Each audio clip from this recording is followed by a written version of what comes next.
명랑 시사 이승원입니다.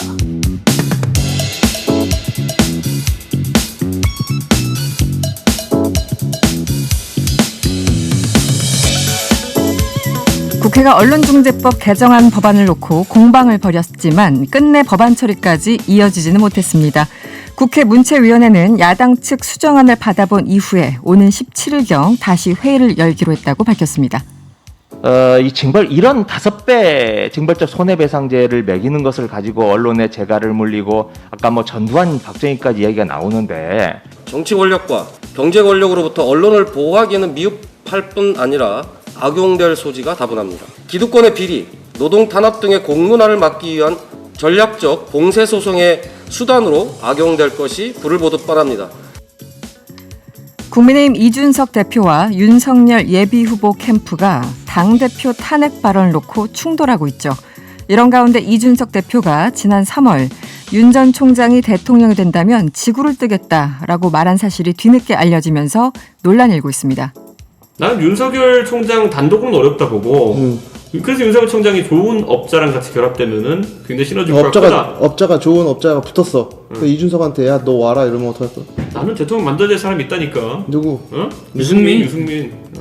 안철수 서울시장 되고 윤석열 대통령 되면 어떡하냐 이렇게 얘기하더라고. 지구를 떠야지. 민주당 대선 주자들의 네거티브 휴전 선언에도 캠프 간 신경전이 이어지고 있죠. 이재명 지사 측은 모든 캠프가 경선 결과에 승복하겠다고 미리 선언을 하자 이렇게 제안했습니다. 선대위원장으로서의 제안인데요. 김두관 후보가 비판했듯이 경선 결과를 잘 받아들이겠다, 승복하겠다라는 그 발언의 진정성도 분명히 하기 위해서 선대위원장들이 모여서 공동으로 경선 결과 승복 선언을 하자 이렇게 제안을 드립니다. 8월 10일 목요일 명랑시사 이승원입니다. 지금 바로 시작합니다. 뉴스 원정대 시간이죠. 목요일 원정대원 두 분 나오셨어요. 박지은 변호사 그리고 손정혜 변호사와 함께합니다. 어서 오세요. 안녕하세요. 네, 오늘 첫 번째 이슈는 국회 이 언론중재법 개정안 처리를 하려고 했으나 처리는 못했고요. 기본적으로 이제 이 개정안 오늘 어떤 상황이었습니까? 일단은 법안 소위를 통과를 했습니다. 법안 소위를 통과하면 문화체육관광위 문체위에서 이 논의를 해서 이것을 통과하면 법사위 갔다가 본회의에 들어가서 법안이 그렇죠. 통과될 수가 있는데 네. 오늘 문체위가 오전 10시에 열었는데요. 네. 이 얘기를 하면서 이제 국민의힘에서 자체안을 좀 내겠다. 언론중재 개정안. 그거 내면 그거를 보고 판단하자라고 제안을 했고요. 네. 민주당도 그것을 받은 것 같습니다. 그래서 17일 날 다시 좀 열겠다라고 지금 얘기를 하고 있는 상황인데 다만 민주당은 국민의힘 제안안을 중심으로 논의할 건 아니고 지금 우리가 지금 낸 안을 중심으로 할 것이다라고 선을 그었긴 했는데 일단은 지금 국민의힘 말고 민주당이 지금 낸 안은 이 허위 조작 보도를 했을 때 징벌적 손해배상 최대 5배 그리고 네. 기사 열람 차단 청구권 네. 또 그리고 고의 중과실이 있으면 입증 책임을 전환시키는 거 또 그리고 정정 보도할 때는 최소한 어느 정도 분량을 할애해라 이런 네. 게 다수 얘기인데 이 모든 것이 지금 쟁점이 되고 있는 상황입니다. 그러니까 사실 이제 예를 들어 이제 마지막 항목 같은 경우는 정정 보도할 때 일면에 대문짝하게 이렇게 그렇죠. 실어놓고 다음에 정정 보도할 때 30면 저 끝에 이렇게 쓴다던가 아무도 안 이런 보이게. 것들 아무도 예. 안 보는. 예. 그래서 이제 최초 보도 대비 최소 2분의 1 크기로 시간과 분량 등을 할애하자 이런 내용인데 국민의힘은 어떤 자체안을 구상하고 있을까요? 구체적인 안은 안 나왔고요. 이제 네. 추정컨대 이제 징벌적 손해배상 5배까지 이제 그 손해배상을 하는 안들을 이제 삭제할 가능성 이런 것들이 있는 것 같고요. 열람 차단 청구권에 대해서도 반대하고 있는 상황인데 쟁점마다 지금 다 반대 의견이 나오고 있는 상황이고 특히 언론사들이 이해관계인인데 강력한 반발의 움직임도 있고 세계신문협회인가요? 거기서도 반대 의견들이 나오고 있는 상황이어서 아무래도 조금 더 완화하는 개정안을 내지 않을까 생각이 듭니다. 일단 징벌적 손해배상 같은 경우는 우리 법제에 들어온 지가 얼마 되진 않았지만 여러 군데서 시행은 되고 있거든요. 네네. 근데 대부분 3배. 그러니까 아마도 개정안을 가져올 때는 삭제하거나 3배 정도로 완화하는 3배 안을 가져오지 정도. 않을까 하는데 네. 구체적인 안은 아직 구체적으로 밝히고 있지 않기 때문에 기다려 봐야 되는 상황이고요. 하나하나 굉장히 쟁점일 텐데 그 더불어민주당은 당초 8월 임시국회에서 처리를 하겠다라는 입장인 거잖아요. 그렇죠. 만약에 합의가 안 되면 어떻게 그냥 표로 처리할 가능성도 있어 보입니까? 어떻습니까? 이거 뭘 정확하게 제가 예측하기 힘든데. 예측하기 힘든데 원래 최초 시작할 때는 그런 모양새로 시작이 된 것 같은데 네. 상황상 단독 처리는 쉽지는 않아 보입니다. 지금 힘들어 일단 보인다. 문체위 통과해야 되고요. 네. 법사위도 그렇고 이 관문들이 꽤 많아요. 그래서 뭐 최소한 정의당에 좀 협조를 얻는다든지 뭐 그런 네. 것들이 있지 않는 이상은 쉽게 그렇게 막 단독으로 네. 쫙 갈 수 있는 상황. 또 지금 또 선거 기간이다 보니까 주목하는 또 포인트는 아니거든요. 또 언론에 대한 개혁안이기 때문에 네. 언론 기관 다 싫어합니다. 좋아하는 사람 아무도 없어요. 그렇죠. 뭐 우리 개혁 좀 해주세요 하는 사람 네네. 아무도 없어요. 일부를 제외하고는 거의 다 참 반대를 하죠. 반발하죠. 네. 막 그러다 보니까 동력도 조금 적은 것 같고 만만치는 않은 상황 같아요. 사실 이제 대선을 앞두고 이 보도 관련해 가지고 여러 가지 또 쟁점들, 논란들, 갈등들이 있을 텐데 참 시기가 그렇습니다. 그 윤석열 예비 후보가 언론중재법 개정안에 대해서 입장을 내놨는데 자신을 최근 몇 년 동안 언론 보도의 최대 피해자 이렇게 얘기를 했습니까? 단호히 반대한다라는 의견을 개진하면서 내가 네. 최대 피해자였다. 하지만 반대한다. 이런 이야기인데요. 일단은 권력에 대한 감시라는 언론 본연의 기능을 훼손하는 독소 조항들로 가득하고 이제 고의 가실 추정한다거나 5배까지 이제 손해배상을 하는 것이 대표적이다. 네. 언론이 권력을 감시하는 게 아니라 권력이 언론을 감시하는 세상이 될 것이다. 그리고 열람 차단 청구권까지 행사한다면 국민의 알 권리는 축소될 것이다. 이제 이런 주장을 한 것인데요. 아마도 이제 얼마 전에 이제 뭐 별장 성접대 관련해서 본인 이름이 거론된 게 이제 악의적인 허위 주장이다. 네. 이런 것들을 부각하면서 이제 언론 개혁이 아니라 언론 재갈 물리는 거다. 이런 인식을 갖고 있는 것으로 보이는데 제가 볼 땐 좀 갑작스럽게 5배 그 징벌적 손해배상이 나오면 아무래도 언론사에게는 리스크가 커지는 겁니다. 법률 리스크가 굉장히 커지는 거고요. 제가 언론중재위원회에서 15생활을 해보고 관련된 판례들을 계속 보고 있는데 그렇군요. 네. 그러니까 양면이 있어요. 네네. 그러니까 사실 언론사가 계속적으로 지금도 소송 엄청 많이 당하거든요. 계속 판례는 만들어지고 있는데 그거를 대응하다가 5배까지 늘어나면 엄청나게 신경을 써야 되는 건 맞죠. 리스크 관리에 어려움이 있는 건 맞는데 네. 또 일반 시민 입장에서 생각해보면 소송을 해도 손해배상액이 언론사의 책임을 인정하는 것도 굉장히 어려운데 인정돼도 뭐 500만 원, 1000만 원, 1500만 원, 2000 뭐 이러니까 사실 변호사 선임 비용 빼면은 너무 그렇죠. 사실 약간 언론사가 거잖아요. 실수를 하고 잘못을 해서 개인에게 막대한 피해가 주어졌으나 그거를 회복할 길이 별로 없어서 또 일반 시민한테는 피해 구제에 좀 취약한 면이 있고 그렇죠. 판례의 네. 경향 그래도 언론 보도를 표현의 자유로 확대하고 보장을 해줘야 되니까 책임을 지우는 것보다 어느 정도 근거가 있으면 계속 면제를 해주는 경향도 있었거든요. 그래서 양면이 있는 것이기 때문에 징벌적 손해가 꼭 언론에 재갈 물리기는 아니다 이런 측면보다는 실제로 언론으로 인해서 피해를 입은 상당수의 사람들도 있었기 때문에 그렇죠. 특히 민간인들은 어떻게 구제 방법도 없었으니까요. 이걸 어떻게 네네. 재발 방지를 할 수 있는 것인가 이런 것들을 네. 좀 생각해 봐야 될 것 같은데 지금 우리나라에서 가장 먼저 들어온 징벌적 손해배상 영역이 그 하도급 업체 관련해서 하도 이제 하도급 주고 하신 갑질 많이 피해 네네. 있잖아요. 네. 거기서 먼저 들어왔거든요. 거기도 이제 사회적 문제가 누적되다가 들어온 건데 언론의 피해도 이제 선의의 피해자들이 구제받을 길이 없으니까 이제 논의가 돼야 되는 부분은 있습니다. 근데 박지훈 변호사님, 네. 지금 윤석열 전 총장이 최근 몇 년간 언론 보도 최대 피해자라고 스스로를 평가했는데 요즘 언론 보면은 그런 걸 못 느끼겠던데 사실 덕보고 있는 예비 후보 아닙니까? 다른 후보들은 아무리 얘기를 해도 아무도 관심을 기울이지 않잖아요. 이것도 뭐 비슷 그런 맥락 같아요. 네. 내로남불이라는 표현도 있고 요새는 내검 내가 하면 검증이고 네가 하면 네거티브다. 네네, 것처럼 그렇죠. 네. 자신이 항상 자기 쓰는 기준으로 보면 자신이 가장 피해를 받고 상대는 가장 이익을 받고 이렇게 얘기를 하는 것 같습니다. 뭐 거론된다고 피해자는 아니고요. 네. 실제로 우리 언론에서 이런 얘기 많이 했죠. 윤석열 총장 거론되면 될수록 많이 지지율은 또 올라갔다고 또 얘기를 했었거든요. 그래서 뭐 그런 의미에서 굳이 한다면 만약 언론에 보도 안 됐으면 대권 후보까지 못 왔을 것 같아요, 사실은. 그렇죠. 뭐 양면이 있는데 네. 어쨌든. 그런데 그럼에도 불구하고 네. 이제 일단 국민의힘 스탠스로 가야 되기 때문에 이런 어떤 발언을 좀 한 게 아닌가 반대한다는 취지로 발언한 것으로 보입니다. 네.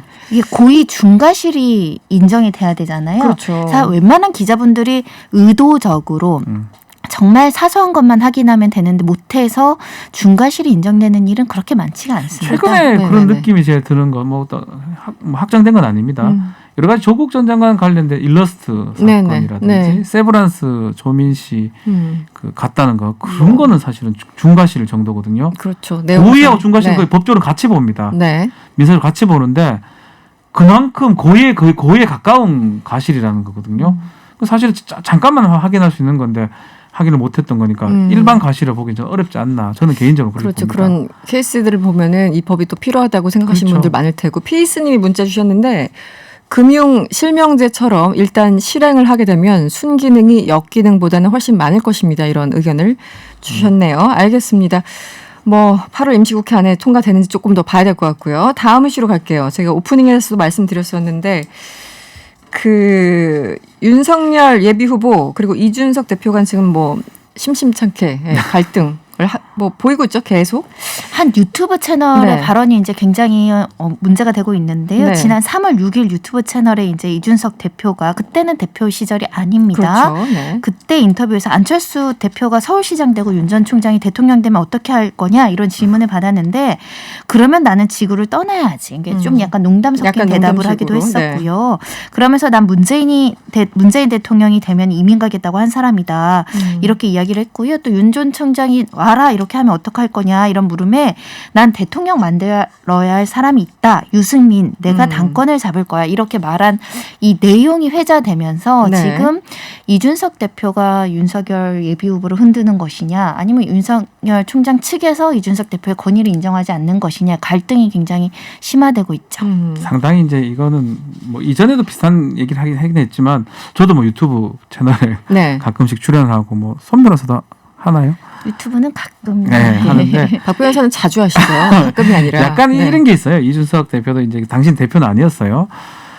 약간은 공중파 방송보다는 가벼운 어떤 얘기를 조금 더 쉽게 편하게 왜냐하면 얘기하는 자리죠. 네. 그런 것들을 원하기 때문에 그걸 보러 오는 사람들이 있는 거거든요. 네네. 그래서 아마 그런 의미에서 아마 좀 지구를 떠나야지 뭐 이런 얘기. 약간 농담조로. 이제 농담조로 했는데 이제 농담 하나하나도 이제 다 검증이 되는 상황이 그렇죠. 되는 상황이기 때문에 저 역시 살짝 불안하네요. 이제 말을 많이 대표라는- 하면은 손해 보는. 그렇죠. 그렇죠. 네. 요즘 모든 기록들이 다 영상으로 음성으로 남으니까요. 남아 있기 때문에. 뭐 안 했다 할 수 없는 거예요. 이건 그대로 남아 있는 거니까요. 그러니까요. 예전과는 이제 달라진 판이죠. 네. 그런데 이제 흥미로운 건 곽상도 의원이 네. 이제 주로 이제 문재인 대통령에 집중하시던 분으로 그렇죠. 알고 있는데 곽상도 의원이 굳이 이 영상을 찾아서 이제 공개를 했고 페이스북에 공유를 했고 이준석 대표를 향해서 경선판을 좌우할 생각을 하지 마시라. 네. 뭐 이렇게 경고를 했는데 지금 각 캠프와 뭐 여러 가지 이제 크고 작게 그렇죠. 그러니까 신경전이 이어지고 있어요. 굳이 대표와 뭐 이거 함께. 캠프에 안 네. 들어간 거 제가 알고 있는데 곽상도 의원은 네네. 검사 출신입니다. 그렇죠. 뭐 검사 출신이라서 뭐 윤석열 총장의 다른 분을 뭐 지지한다는 건 아니지만 어쨌든 간에 이제 좀 친박 의원이기도 하고요. 뭐 어쨌든 간에 본인이 이걸 찾아가지고 이준석 대표의 당대표 역할만 해라라고 말하는 거지만 그 뒤에 또 숨겨진 것도 있는 것 같아요. 이것만 유튜브 출연했을까요? 더 많거든요, 사실은. 그렇겠죠. 유튜브뿐만 아니라 네. 온갖 방송에 다 나갔기 때문에 곽상도 의원 아마 찾으려면 다 찾을 수 있을 것 같아요. 제 생각에. 네. 뭐 증거 자료.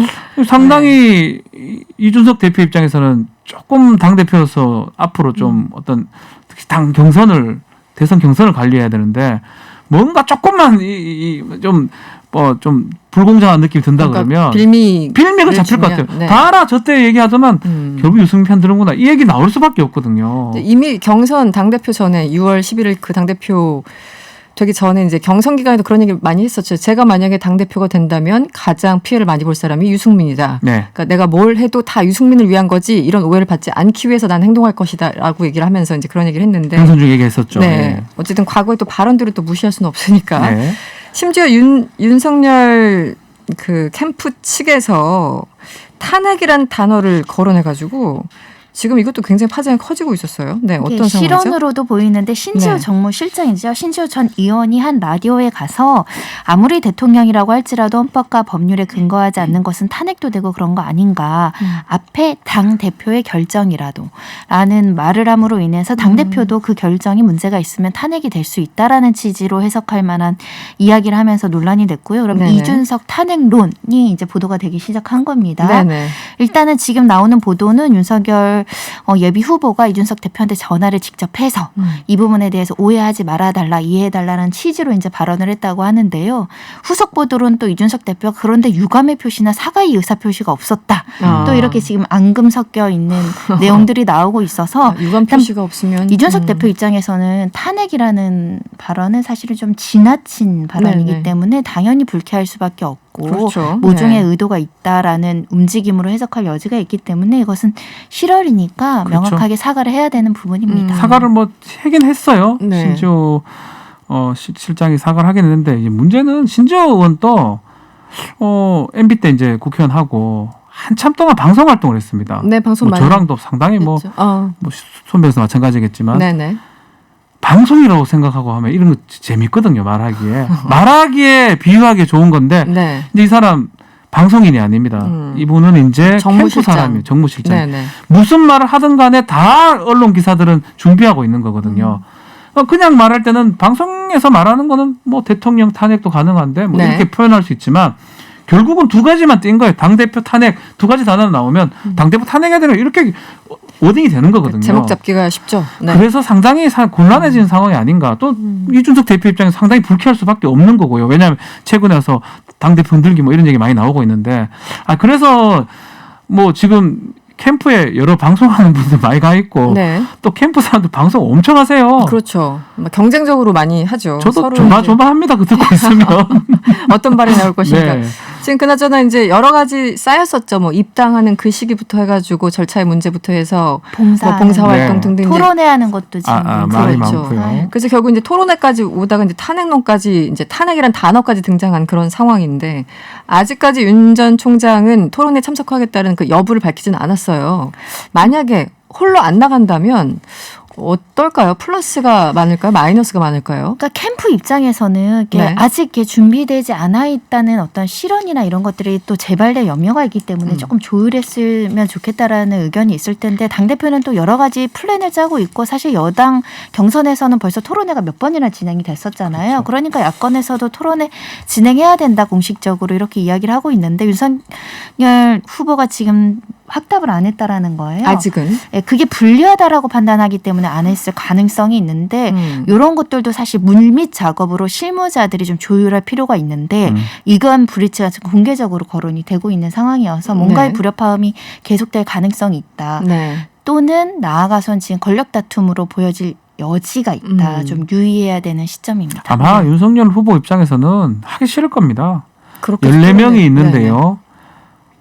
민주당만 봐도 8대1이었나요? 9대1로 이재명 1위 후보가 당하는 뭐 그런 모습을 봤거든요. 네. 여기는 13대1이에요. 13대1. 후보자가 거기다가 지금 워낙 많아서. 몇몇 떠오르잖아요. 말 잘하는 사람들 엄청 많거든요. 그렇죠. 그거 생각하면 지금 네.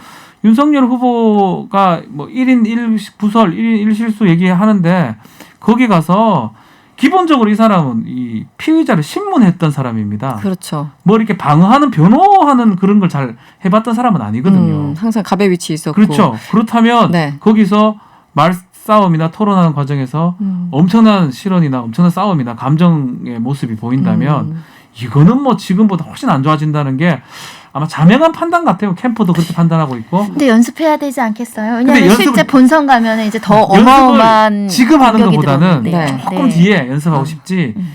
뭐 최재형 후보도 마찬가지고 네네. 지금 와가지고 그 뭐 막 떨어지는 모습을 보인다면 엄청나게 화살을 맞을 텐데. 그게 네. 아마 불안했지 않을까. 그래서 토론회 하기 싫을 겁니다 아마. 그런데 명분이 없죠 사실은. 혼자 만약에 빠진다면 더더욱 국민의힘이 그럴 테고. 입당을 안 했으면 모르겠는데 네. 입당해서 후보로서의 어떤 토론에 참가 안 한다는 명분이 좀 부족할 여지가 있고 두 번째로는 회피하는 모습이잖아요. 그렇죠. 그러면 또 지지하는 사람들에게 그게 좀 역효과를 일으키지 않을까 싶어서 전면 보이콧하기보단 조율하지 않을까 합니다. 네.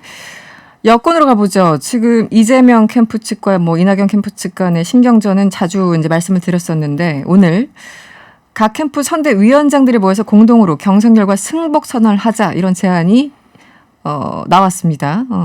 지금 우원식 의원이 그렇죠. 얘기한 건가요? 이것도 서른 의원이 또 방송에서 했던 얘기가 좀 말이 됐는 거거든요. 그렇죠. 이낙연 의원 측의 서른 의원 캠프 발언 때문에. 있는데 네. 이재명 후보가 본선 후보가 된다면 뭐 감당이 안 된다 뭐 이런 정도의 얘기를 했습니다. 네네. 그러니까 그게 뭐 곧 경선 불복하고 비춰지기 때문에 이재명 캠프에서는 이게 무슨 말이 안 되는 소리를 하느냐. 발끈했었죠. 네. 불복할 것 같으면 뭐하러 경선하느냐. 네. 뭐 이런 얘기를 했었고 그러다 보니까 또 이 낙연 후보 측에서는 또 그런 의도는 아니다라고 하면서 결국은 좀 더 이상 얘기를 하지 말자라고 하는데 네. 서른 후보는 아직 별 얘기가 없는 제가 알기로는 지금 아직 얘기는 안 했는 것 같거든요.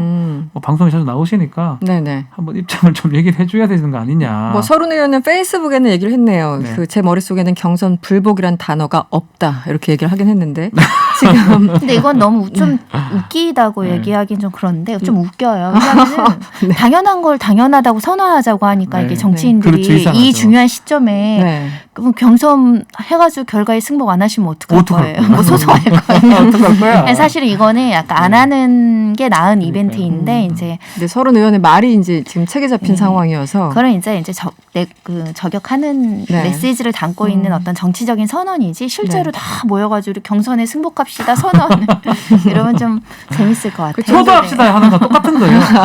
효도는 잘못됐나? 그래서 하여튼 정세균 후보도 그렇고 추미애 후보도 그렇고 아니 불복할 거면 경선 자체를 우리 왜 하겠느냐 막 이런 얘기를 하고 있어서 똑같은 얘기죠. 뭐 이제 곧 넘어갈 이슈인 것 같아요. 네, 알겠습니다. 여야 정말 양쪽 다 굉장히 바쁩니다. 다음 주제는 이재용 부회장이네요. 가석방을 이제 하루 앞두고 있네요. 내일 네. 13일이니까. 이재용 부회장 오늘 회계부정 그리고 불법 합병 혐의로 재판이 있었다고요? 네, 내일 오전 10시에 이제 가석방이 집행되니까 뭐 집으로 가든지 돌아가게 되는데 네. 오늘 이제 사실은 이거 지금 그 부정 사건, 그러니까 승계 관련된 부정 사건, 자본시장법 위반 사건은 증인이 상당히 많습니다. 그러다 보니까 거의 일주일에 한두 번씩 계속 재판이 되고 있거든요. 네. 오늘 역시 재판을 했습니다. 재판에서 뭐 여러 가지 얘기를 하면서 일단은 변호인 측에서는 뭔가 열람 같은 걸 못하게 하는 부분이 좀 잘못된 거다라고 네. 얘기를 했고 뭐 그러면서 여러 가지 증거 신청들을 좀 했던 걸로 지금 보이는데 네네. 이 재판은 그냥 이렇게 보시면 됩니다. 일주일에 한두 번씩 무조건 있고 올해는 넘어간다. 올해는 넘어간다. 지금 1심이잖아요. 그만큼 쟁점들도 많고요. 네네. 가장 중요한 거는 증인이 많이 채택이 돼 있습니다. 지금 엄청 많이 불렀습니까? 그래서 그 증인들을 하려면 그리고 증거를 앞으로 지금 채택하는 과정인데 추가로 내는 증거 갖고도 지금 말싸움들이 많거든요. 검찰 측과 변호인하고. 네. 그래서 상당히 좀 시간이 걸릴 거라고 예상이 됩니다. 네. 지금 검찰 같은 경우는 추가 신청 증거가 삼성 내부 자료기 때문에 이미 확보하고 있지 않느냐. 그러면서도 재판 지연을 지금 하기 위해서 이런 전략을 짜고 있다. 이렇게 또 화를 내는 그런 상황이었어요. 일단은 삼성 측의 변호와 관련해서 이게 이제 어떤 실체적인 이유를 가지고 변론하는 것보다는 절차를 좀 지연하기 위한 목적에서 판결 선고를 늦추기 위해서 이제 사사건건 그에 대한 절차적 문제를 이제 지적한다라고 이제 검찰은 주장하고 있는 거고요. 예를 네. 들면 이런 겁니다. 검찰이 이제 증거 제시는 초반에 다 해야 돼요. 공소장 낼 때 해야 되는데 하나하나 이제 그 추가적으로 내다 보니까 삼성 변호인 입장에서는 방어권 침해다. 왜 애초에 제출하지 이제 와서 제출을 하느냐 이렇게 주장을 하고 검찰은 삼성 직원이 당연한 사실을 이제 부인을 해서 그 새롭게 부인하는 진술을 반박하기 위해서는 추가 증거의 필요성이 있고 이 증거는 검찰만이 지배하고 있었던 것이 아니고 삼성 직원들 내부 이메일이기 때문에 삼성 측이 갖고 있는 것이기 때문에 네네네. 방어권 침해가 되는 게 아니다. 그러니까 사실은 이메일 하나 증거 새로 제출하는 것까지도 공방이 될 정도로 네. 첨예하고 사실 하나하나를 지금 굉장히 열심히 다투고 있다. 이렇게 네. 해석하시면 됩니다. 알겠습니다. 또 하나는 이제 이재용 부회장 재판이 또 하나 있잖아요. 이거는 네. 이제 기소된 상황인데 프로포폴 불법 투약 의혹. 이건 언제 재판이 열립니까? 요거는 그래도 뭐 공판을 지금 첫 공판기를 앞두고 있는데 네네. 변호인단을 바꿨습니다. 아, 그래요? 뭐 끌려는 건지는 뭐 알 수는 없는데 일단은 쟁점 검토하고 또 변호인 바뀌었으니까 공판기일 변경 신청은 했고요. 근데 이 사건은 뭐 오래 걸리지는 않을 것 같아요. 네. 그리고 이 사건은 이미 벌금 약식 기소가 됐던 게 정식 재판으로 간 거거든요. 그래서 뭐 징역형이나 뭐 집행유 이거보다는 벌금의 가능성이 좀 높은 상황이고 어쨌든 간에 뭐 혐의 사실을 완전 부정하거나 뭐 증인을 부를 건 아니기 때문에 네네. 이 사건은 그렇게 오래 걸리지 않을 오래 걸로 걸릴 보입니다. 성격의 사건이 아니다. 네. 아, 알겠습니다. 이 문제도 한번 보죠. 국회에서 탄핵 소추된 최초의 판사가 있습니다. 임성근 전 부산 고법 부장판사죠. 이번에 이제 항소심이 열렸는데 무죄를 선고받았어요. 네. 일단 1, 2심 모두 유죄가 선고가 됐다라고 보시면 되겠는데 기억을 떠올려 보시면 일단은 다른 판사의 사건에 이제 개입을 했다, 관여해서 판결문에서 어떤 내용들을 수정하는 작업이나 이런 것들을 지시를 해서 부당한 개입이 있었다는 직권 남용 혐의를 받았었는데요. 그 상케이 신문 서울지국장 사건에 개입을 해서 어떤 표현이나 이런 것들을 넣어라 마라, 허위 사실이라고 적시를 하라, 이런 내용에 있어서 이제 기소가 됐었으나 한마디로 말하면 그렇게 할 권한이 없으니까 직권 남용이 성립하지 않는다는 법리적인 이유로 이제 무죄가 됐다. 네. 근데 이제 중요한 거는 1심에서는 이걸 위헌적 행위라고 못을 박았거든요. 그랬었죠. 그 표현이 그래서 있었죠. 헌재에서 헌정사상 초유의 이제 판사 탄핵이 이루어지느냐 마느냐 해가지고 이제 정치권 공방도 있었고 녹취록도 공개되는 일도 있었는데 네. 2심에서는 조금은 다르게 위헌적이라는 단언적인 표현을 쓰지 않았습니다. 직권이 없으니 직권을 남용할 수 없다. 이런 직권남용죄 일반 법리로 이제 무죄를 제시하면서 위헌적이라고 한 부분 1심 표현은 수정을 했습니다. 그러면은 이 임성근 전 부장판사 입장에서는 좀 유리해지는 거네요. 어쨌든 위헌이란 표현도 이제 부담이 덜해지는 상황입니까? 그럼에도 어떤가요? 불구하고 뭐 아예 없어진 건 아니기 때문에 또 그런 행동을 하지 않은 건 아니기 때문에 네네. 좀 애매하죠. 헌법은 위반인데 법률에는 위반이 아닌 상황이 돼서 무죄가 되는 상황인데 그렇기 때문에 헌법재판소의 결정하고는 뭐 이것 때문에 완전 유리해진다라고 보기는 어려울 것 같아요. 어차피 1심도 무죄인 상태에서 헌법재판소에 간 거기 때문에 네네. 그냥 그대로 진행이 될 것이다. 이틀 전에 저희 박주민 의원 이제 인터뷰를 저희 직접 했는데 이거 지금 법사위 간사 그러니까 네. 법사위원장 대행 맡고 계시잖아요. 그래서 이제 헌재 갔다 오셨다고. 그 영향이 손정혜 변호사 보기에는 어때요? 있을까요? 없을까요? 절대적으로는 없을 겁니다. 범죄가 성립하지 않는다고 하더라도 헌법상의 중대한 어떤 비행이란다고 한다면 탄핵 사유가 될 수 있는 것인데 한마디로 말하면 직권도 없이 남의 사건에 개입을 해서 판결에 영향을 미친 그렇죠. 사건이라고 한다면 그게 이제 탄핵에 이를 정도로 중대한 비냐 아니냐의 문제만 있을 뿐 네. 판사로서의 부적절한 어떤 규정 위반, 헌법 위반은 될 여지가 굉장히 많기 때문에 이것은 무죄라고 해서 그럼 위헌도 아니다 이런 논리 구조는 아니고요. 네네. 다만 이제 이렇게 행위한 자체가 탄핵에 이를 정도로 중대성이 인정되느냐 이게 헌법재판소에서 판단이 이루어져야 되는 것이고요. 기본적으로는 법관 이런 거는 독립적으로 직업상 양심에 따라서 본인의 판단하에서 판결문을 써야 되는데 그렇죠. 다른 판사가 그게 하급 판사든 상급 판사든 개입해서는 안 되거든요. 이거는 뭐 중대한 헌법상의 원칙이기 때문에 이걸 위반했다라는 것은 아마 헌재에서도 유사한 논리 구조가 나올 텐데 네. 다만 그게 이제 법관 징계 사유에서 탄핵에 이를 탄핵까지. 정도이냐 이런 판단에 있어서는 조금 다른 결론이 나올 수 있어서 지켜봐야 될 것 같습니다. 알겠습니다. 오늘 원정대는 여기서 마무리할게요. 지금까지 손정혜 변호사 그리고 박지은 변호사와 함께했습니다. 고맙습니다. 감사합니다. 지금 이 시각 사회 곳곳에서 벌어지는 다양한 소식들을 전해드립니다. 뉴스 원정대 2 시작할게요. 이현경 뉴스캐스터 스튜디오에 나와 있습니다. 어서 오세요. 네, 안녕하세요. 네, 오늘도 역시 코로나19부터 시작을 하죠. 이게 첫 번째로 안 했으면 참 좋겠는데 그렇죠. 그러니까요, 확진이 좀 이거. 줄어가지고 언제까지 언제까지 해야 계속 되나. 첫 번째 뉴스로 이렇게 다뤄야 되는지 네. 참 힘듭니다. 네. 지금 백신 수급 여러 가지 뭐 차질 빚고 있죠. 모더나도 뭐 주기로 한 거 안 주고 여러 가지 문제가 생기고 있는데 네. 그 아스트라제네카 같은 경우는 잔여 물량에 여유가 있다 이런 뉴스가 나왔어요. 네. 어떻습니까? 사실 며칠 전까지만 해도 왜 잔여 백신 확인하는 사이트에 들어가도 잡히지가 않았었거든요. 그랬었죠. 네. 네. 근데 지금은 쉽게 잔여 백신을 찾을 수가 있는데 대부분 아스트라제네카 백신이라고 합니다. 그러니까 아스트라제네카 백신에 대해서 상대적으로 이제 혈전과 관련된 뉴스들이 많이 보도가 되다 보니까 선호 현상이 발생을 해서 이른바 백신 편식이 생겼다라는 분석이 나오고 있는데요. 네. 최근에 일주일에 잔여 백신을 맞은 사람들을 보면 아스트라제네카 백신을 이제 접종을 하신 분이 14,000여 명이라면 네. 화이자 백신은 24만여 명이라는 거예요. 말씀하신 모더나 같은 경우는 수급 자체가 어려워서 찾기가 네네. 좀 어렵고 화이자 백신은 잔여 백신이 뜨자마자 다들 접종을 하시는데 네네. 아스트라제네카 백신은 잘 맞지를 않으셔가지고 지금 병원에서 재고 때문에 고민을 좀 하고 있다고 합니다. 그래서 이번 주부터 이 아스트라제네카 백신이 오픈을 하고 나서 6시간 안에 접종을 해줘야 되는 상황이잖아요. 그렇죠. 네네. 그러다 보니까 버리는 경우가 종종 발생한다고 하고 네. 그러니까 실제로 이제 아스트라제네카 백신을 1차를 맞으신 분들도 2차 접종을 할 때 모더나나 화이자 백신을 접종받을 수 있다는 얘기가 계속 나오니까 네네. 아스트라제네카 백신이 잔여 백신이 떠도 맞으러 안 가시는 네, 그런 경우가 좀 발생을 하고 있습니다. 그래서 이게 서로 이제 편차가 굉장히 심한 상황이다. 네. 그런데 아스트라제네카 같은 경우는 대상자가 지금도 50세 이상으로 네, 되어 있죠. 제한돼 있죠. 그러면 이게 좀 바뀔 수 있나요? 연령 제한이? 네, 할 수는 있습니다. 왜냐하면 사실 30세 미만의 경우만 아스트라제네카 백신을 혈전 때문에 네네네. 접종하지 않는 걸로 처음에 정했었는데 이후에 50대 이상이라고 이제 고정을 하면서 문제가 좀 생겼습니다. 왜냐하면 지금 50대 분들도 1차에 아까 말씀드린 것처럼 1차에 아스트라제네카 백신을 맞으신 분들은 2차에 아스트라제네카 백신을 맞으시니까 네. 굳이 잔여 백신이나 백신을 당겨서 맞을 필요가 없고요.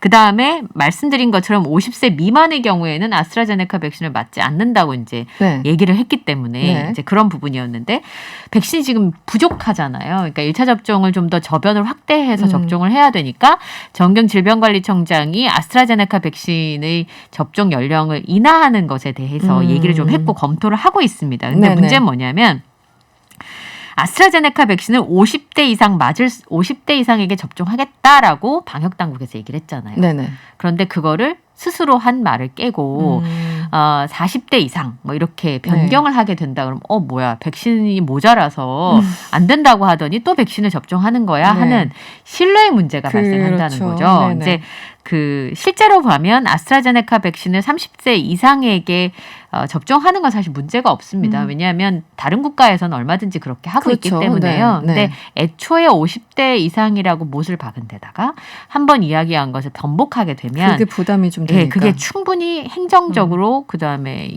그 방역 정책을 집행하는 사람에 있어서 부담이 될 수 있죠. 네. 알겠습니다. 지금 뭐 백신 접종은 전 세계적으로 뭐 이루어지고 있는데 이러다 보니까 이제 각국에서 좀 뭐 특이한 사건 사고들이 좀 발생하는 것 같아요. 많죠. 예를 들면 예. 인도네시아 같은 경우 이 빈 주사기로 접종하는 사건이 발생했다고 하는데 어떤 일이 벌어진 거예요? 그러니까 자카르타 한 고등학교에서 학생들한테 코로나 백신을 간호사가 접종을 했는데 이게 네네. 촬영을 한 거 보니까 빈 주사기로 접종했다는 걸 어머니가 발견을 한 거예요. 그래서 어머니가 항의를 하고 동영상을 제시하고 그게 SNS에 퍼지면서 수사에 지금 나선 상황입니다. 네. 이 끝내는 기자회견을 열었고요. 간호사가 그럴 의도가 없었고 그날 하루만 599명한테 백신을 주사했다고 합니다. 그러니까 네네. 앞으로 겪을 절차를 따르겠다라고 하면서 그러다 보니까 업무를 제대로 수행했는지 확인을 못했다라는 그러니까 실수다라는 얘기인 거죠. 그 과실은 비어있는지 아니었는지 그 자체를 뭐 인지를 못했다 약간 이런 주장. 많이 접종을 하다 보니까 실수했다 이런 주장인데 과실은 네. 분명하니까 이 간호사분이 법적 절차를 다 따르겠다라고 했고 감염병 관련법 위반 행위로 최대 1년의 징역을 받을 수 있는 상황인데요. 나중에 재접종을 하고 네네. 처벌 의사를 철회했다고 하네요. 아, 그렇군요. 예. 그 접종한 분들이. 네. 빈주사기 백신 접종이 지금 비단 말씀해 주신 인도네시아에서만 발생한 건 아니에요? 네, 많아요. 그러니까 그렇습니까? 말레이시아에서도 빈주사기 접종 의혹이 접수가 돼서 수사가 진행이 됐고요. 네네. 페루에서도 5월에 72세 여성이 빈주사기를 접종을 받아서 막 항의를 해서 재접종하는 경우도 있었고요. 네네. 인도에서는 빈주사기는 아닌데 이건 그 고의예요. 식염수를 넣어가지고 가짜 백신 센터 12곳에서 2,500여 명한테 접종을 했어요. 그래서 3,200만 원 상당의 이익을 취한 경우도 있었고 네. 러시아 같은 경우는 준비한 물량이 다 소진이 되니까 9천여 명한테 식염수를 넣은 백신을 접종한 일도 있었습니다. 네. 근데 사실 전 세계적으로 백신 접종이나 그나마 하고 있는 국가들도 사실 거의 10%를 넘지 않잖아요. 20몇 개국밖에 안 되기 때문에 네. 사실 다른 나라에서는 아예 뭐 시작도 못 해보는 국가들도 많이 있어서요. 그렇죠. 예. 외국의 어느 나라인지 제가 정확히 기억이 안 나는데 간호사 자체가 또 백신에 반대하는 간호사여가지고 그럴 수도 있어요. 네. 그냥 거의 백신이 아닌 다른 걸 또 주입했다라는 그런 보도도 있었던 것 같고 뭐 네, 여러 가지 맞아요. 사건들이 있어요. 네. 네. 네, 다시 우리나라 돌아와서 이 코로나19 확진자인 임신부가 이 어머니가 확진자였군요. 쌍둥이를 출산했네요. 예, 네. 이게 보통 일이 아니더라고요. 제가 얘기를 들어보니까 코로나19 바이러스고 뭐고 간에 삶은 계속되는구나. 저는 요즘 마스크 쓰고 이 더운 날씨에 만삭돼서 걸어간 임산부를 보면 맞아요, 오만 가지 생각이 다 들어요. 사실 그쯤 되면 우선 몸에 열이 너무 많이 나기 때문에 기본적으로 괴로운데 날 수도 없고 마스크에다가 병원 다니기도 지금 성치 않은 상황인데 이 임산부 같은 경우는 2일날 이제 병원에서 진료를 받았는데 이상한 거예요. 그래서 확진 판정이 돼서 그 다음날 음압병상에 들어간 상황이었어요. 근데 그게 31주였었는데 9일날 32주 만에 쌍둥이 세상에 얼마나 쌍둥이 쌍둥이 자매를 제왕절개 끝에 분만을 했어요. 근데 그 조기 진통이 있었습니다만 억제 치료를 해가지고 자궁에서 아이가 좀 더 클 수 있도록 기다려준 상황이었는데 임신부들이 코로나에 굉장히 취약하더라고요. 그렇죠. 그러니까 예를 들어서 임신부가 코로나에 감염이 됐을 때 중환자실에 들어갈 확률이 2배가 넘고요. 사실 뭐 이런 말씀드리기 좀 죄송하지만 사망 확률도 3배 가까이 높습니다. 그래서 뭐 우리나라에서는 올해 연말쯤에 임신부들에 대해서 그 주사를 백신 접종을 하는 방안을 지금 검토를 하고 있는데요. 어쨌든 의료인들이 집중을 해가지고 진료를 진행을 했고 그 다음에 출산을 이 과정은 어땠습니까? 확진자이기 때문에 좀 다른 조치들이 필요했을 것 같은데 좀 다른 정도가 아니고요. 사실 작년 거대한. 2월, 3월이었어요. 네네. 대구에 왜 코로나가 완전히 그 확산됐을 때 그 대구에서 처음으로 출산을 한 경험이 있었는데 그게 굉장한 리스크를 안고 있는 거라고 하더라고요. 얘기를 들어보니까 우선 산부인과, 소아청소년과, 마취과, 수술실, 감염관리실이 다 구성을 해서 분만 준비에 20-30명이 투입이 돼요. 한 분의 아이를 낳는데 그다음에 수술실에 음압기가 설치가 되고요. 비닐막으로 격리 공간이 만들어지고 그다음에 이동 동선을 다른 분하고 같이 쓸 수가 없으니까 그렇죠. 최소화해야 되는 상황인데다가 동선마다 방역을 해야 되는 거예요. 근데 여기 경우에는 산모가 양수가 갑자기 터져서 응급으로 제왕절개를 진행을 했었는데 이 레벨 D의 방호복을 입는데 한 2시간 걸리잖아요. 그래서 보통 제왕절개 할 때 1시간 정도면 충분한데 방호복을 입고 준비하는데 2-3시간이 걸리니까 4시간이 걸려요. 그렇군요. 그런데 이분들이 그 조치를 다 하는데 시간이 걸리고 태어나자마자 아이들은 산모는 음압병실로 아이는 이제 또 케어하는 곳으로 따로 보내야 돼요. 그래서 제왕절개 하는데 6시간이 걸리는 거예요. 6시간 걸렸습니까, 총? 총 6시간 정도가 걸리는 거예요. 와, 그러니까 다들 너무 고생하셨네요. 그런데 20-30명의 인력이 동원돼야 되고 그분들이 그 레벨 D의 방호복을 입고 수술을 진행한다. 산모도 힘들고 의료진도 힘들고 그래서 결론은 산모 쌍둥이 다 건강한 거죠. 건강한 겁니다. 건강한 거죠. 네, 그러니까 그게 중요해요. 의료진분들 너무 감사하다는 생각이 좀 들고요. 산모는 지금 음압격리 병실에서 치료를 받고 있고요. 지금 회복 중입니다. 쌍둥이 자매는 수직 감염이 우려가 있어요. 엄마가 이제 확진자였기 때문에. 근데 얘들은 태어나자마자 코로나 검사를 하거든요. 근데 지금 3번 했는데 음성이었다고 합니다. 근데 몸무게가 좀 적어요. 2kg, 2.3kg이니까 미수가인데 저희 꼬마도 2.8kg이었는데 태어나서 잘 먹으면 괜찮습니다. 곧 회복됩니까? 네, 괜찮습니다. 알겠습니다. 어쨌든 축하드리고요. 다음 이슈로 넘어가 볼게요. 재벌 3세가 음주운전을 하다가 사고를 냈네요.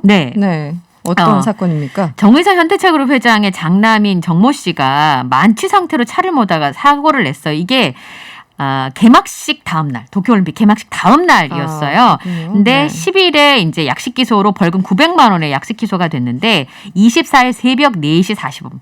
이 시간을 좀 기억해 주시면 좋겠어요. 새벽 4시 45분. 새벽 4시 45분. 광진구 강변북로에서 아버지 명의의 그 현대차를 몰다가 영동대교에 가드레일을 들이받았습니다. 그래서 청담대교 진입로 근처에서 차가 멈춰 섰고요.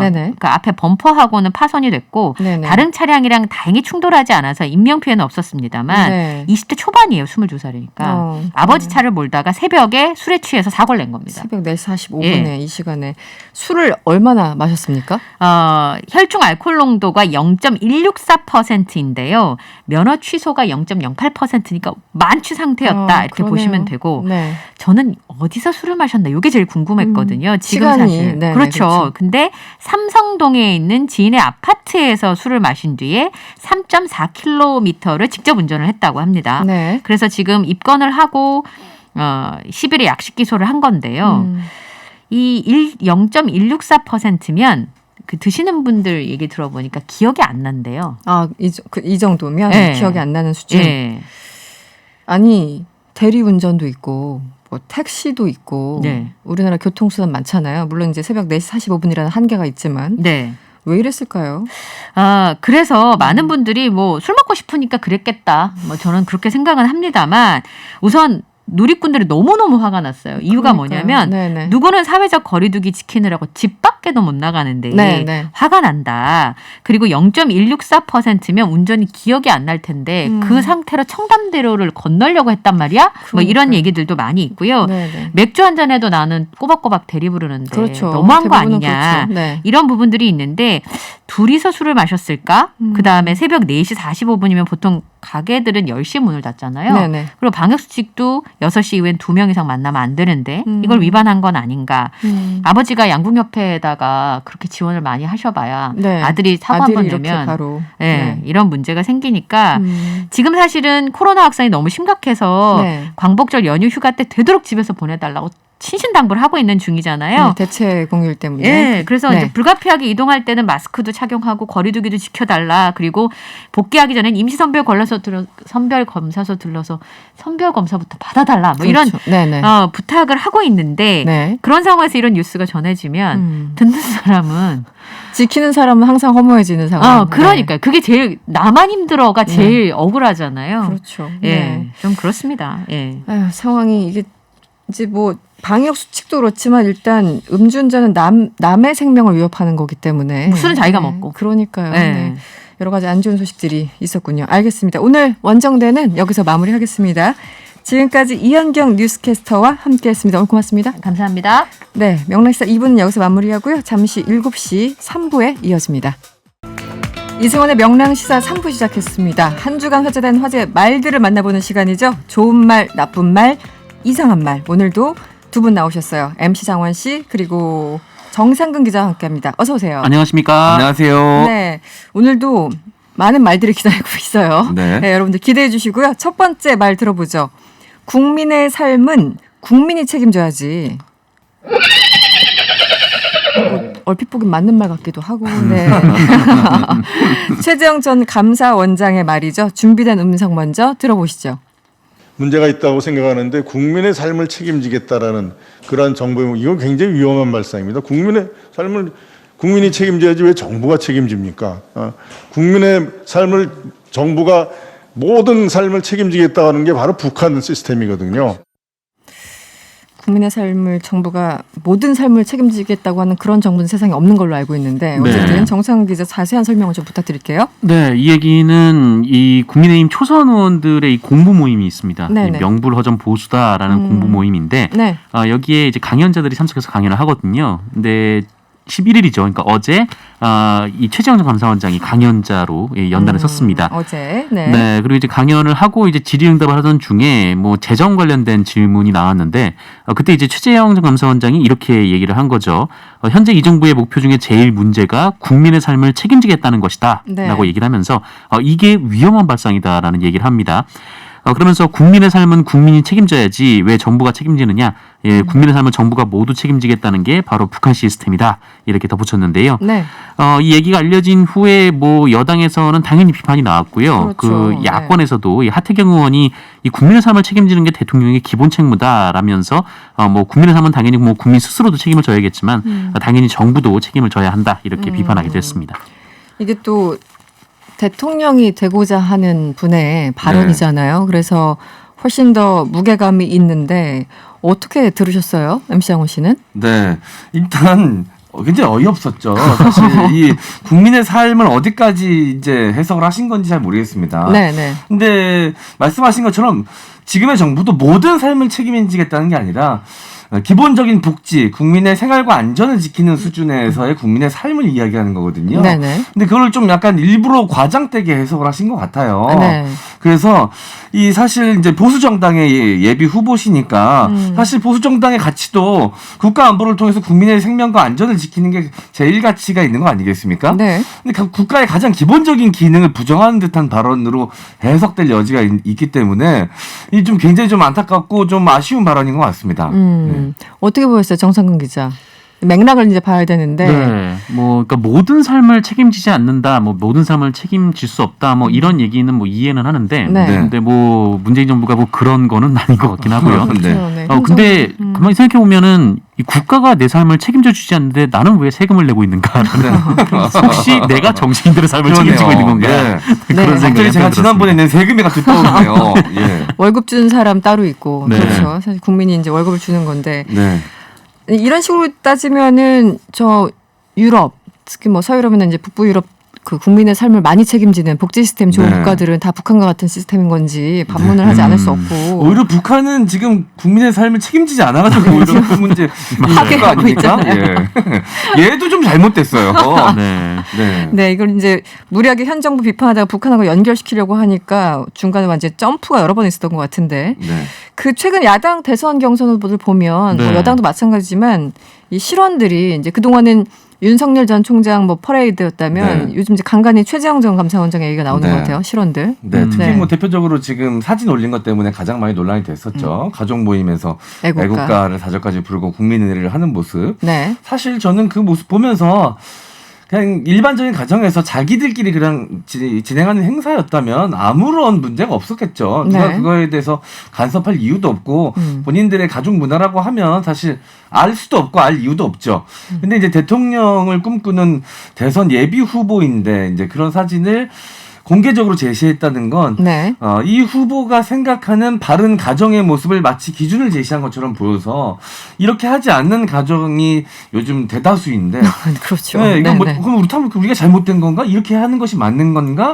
라는 이 생각을 불러일으키거든요. 네. 그래서 많은 분들이 좀 불편해하셨던 것 같습니다. 네. 알겠습니다. 많이 어이없어 하셨죠. 그렇죠. 그 사진 보고 참 많은 분들이 다양한 어떤 반응들을 쏟아내긴 했었는데 어쨌든 실언과 여러 가지 정무적인 판단들이 좀 아쉽다는 생각이 네. 듭니다. 이 국민의 삶 발언은 그냥 그런 것 같아요. 그냥 부모님께서 야 자식한테 야 태어났으니까 네가 알아서 살아야지. 태어나자마자. 태어나자마자. 네. 야 태어났은 것까지 해줬으면 다 해줬지. 야 이제 알아서 살아야지. 이런 거 약간 내팽개치는 느낌이 들거든요. 그러니까요. 네. 이게 종종 저희 아들한테 하고 싶은 말이기도 하고. 왜 그러세요? 마음에 없는 말 하세요. 참고 있던 말이 툭. 네. 자녀 사랑이 엄청나신 기자님이십니다. 예. 네, 네. 알겠습니다. 때로는. 때로는 화가 네, 나면. 항상 네, 부사가 중요해요. 네, 알겠습니다. 다음 말로 넘어가 보죠. 두 번째 말인데요. 앞치마 두르고 출마 선언할 거야. 네, 이분 빠지지 않습니다. 국가혁명당 허경영 명예대표 말인데요. 준비된 음성 들어보시죠. 8월 18일 날은 행주치마요. 행주치마가 아니고 앞에 집에서 하는 그 앞치마. 나도 앞치마를 두르고 출마 선언할 거야. 네, MC 장원 씨 어떤 상황인가요? 네, 이 허경영 국가혁명당 명예대표는 지난 10일 기자회견을 열었습니다. 이 대선 출마에 대한 입장을 그 자리에서 밝혔는데요. 공식 대선 출마 선언은 이달 18일 행주산성에서 진행될 예정이라고 합니다. 네네. 이 외세의 침략에 맞서 싸우던 선조들의 넋과 국가개혁의 결의를 다지는 취지에서 이 장소를 행주산성으로 잡았다라고 설명을 했는데요. 네네. 하면서 퍼포먼스를 함께 동반하겠다라고 예고를 한 겁니다. 빨간 상의에 행주치마를 착용하는 퍼포먼스를 선보이겠다라고 이야기를 했습니다. 앞치마 두르고 하겠다 뭐 이런 네. 얘기겠네요. 네, 네. 네. 허경영 명예대표군요. 이번이 세 번째 대선 도전이라고 하는데 사실 뭐 한참 시간이 흐른 뒤에는 허경영 다시 보자 뭐 이런 움직임도 있었지만 네. 수많은 논란과 화제가 네. 있었잖아요. 무려 97년부터 어떤 상황이었죠? 네, 뭐 97년에도 대선에 출마를 했고 그때가 또 15대 대통령 선거입니까? 네. 97년이면 네. 지난 이제 2007년에도 네, 대선 출마를 선언했었죠. 네네. 그리고 지난 이제 4.7 서울시장 재보궐선거 등에 그랬죠. 출마를 했던 적도 있는데 물론 뭐 네네. 낙선을 했고요. 근데 참 어느 순간부터 이분이 뭐 그 좀 우스갯거리로 좀 뭐라고 할까요? 좀 소비가 되는 그런 경향이 네. 있는데 네네.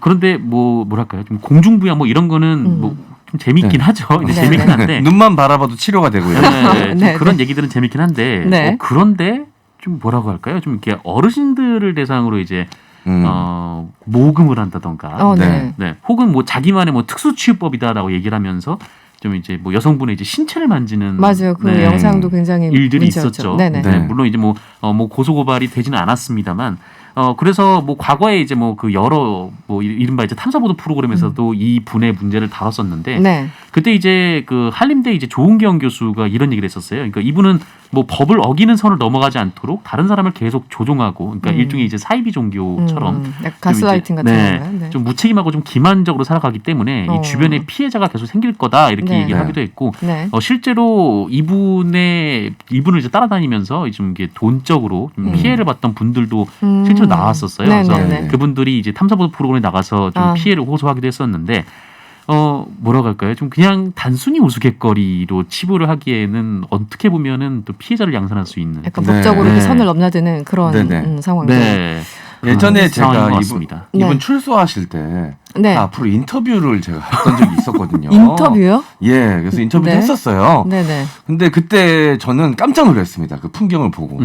수많은 지지자들이 일단 출소한 현장에 와서 이제 기다리고요.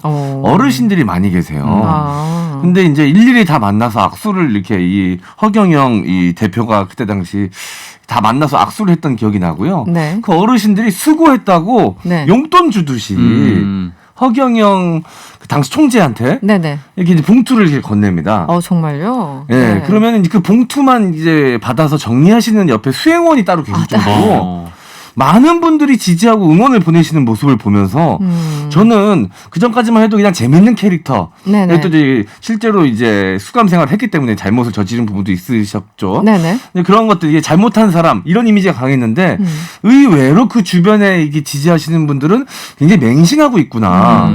이런 느낌을 확 받아서 굉장히 좀 독특했었습니다. 네. 분위기가. 정말 심각한 그분들, 그러니까 우리는 이제 가끔 좀 재밌는 그런 상황에서 허경영 대표를 소환하는데 그렇지 않은 분들이 분명 계시는 거고. 네네. 그런데 이제 허경영 대표가 남긴 화제의 말들이 좀 많잖아요. 좀 네네. 네, 우리 MC 장원 씨. 네. 그 지금 생활하시는 곳이 이제 하늘궁이라는 곳인데, 그렇죠. 그 대지가 상당히 넓습니다. 네. 네, 그래서 그 유튜브 찾아보시면 그 영상도 공개된 부분이 있는데, 네.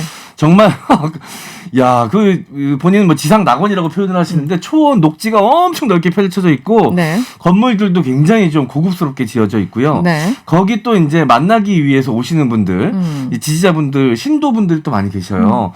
그래서 이제 예약을 해놓고 막 기다렸다가 만나고 가시고 그런다고 하는데 네네. 이분이 했던 화제의 말들, 네. 뭐 본인의 집은 하늘궁이지만 본인의 고향은 이제 지구에서 120광년 떨어져 있는 별에 있다. 뭐 이런 얘기도 하셨었고. 원래 나의 집은. 본인을 지켜주는 수호천사 12명이 있는데 일반인들의 눈엔 보이지 않는다. 뭐 이런 약간 허무맹랑한 이야기도 하셨는데. 네네.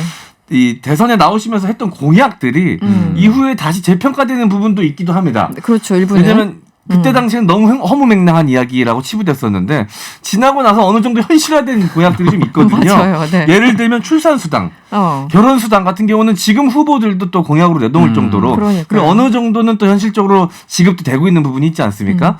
당시에는 굉장히 좀 허무맹랑한 이야기, 네. 현실화되기 어려운 이야기로 받아들여지기도 했었는데 네. 뭐 이런 것들도 있고요. 네네. 그리고 이제 본인이 이제 당원이 30만 명인데 득표율이 굉장히 적다면서 이 부정투표다, 선거 조작이다라고 주장을 하기도 했었죠. 네. 참 다양한 말들이 있었고 근데 일부 정말 그 공약들은 이때 이 시절에 이런 공약을 냈었어 네. 이렇게 또 네. 다시 한번 보게 되는 눈을 씻고 네. 두고두고 회자되는 말이 있는데 네. 그 예산이 부족한 게 아니라 도둑놈.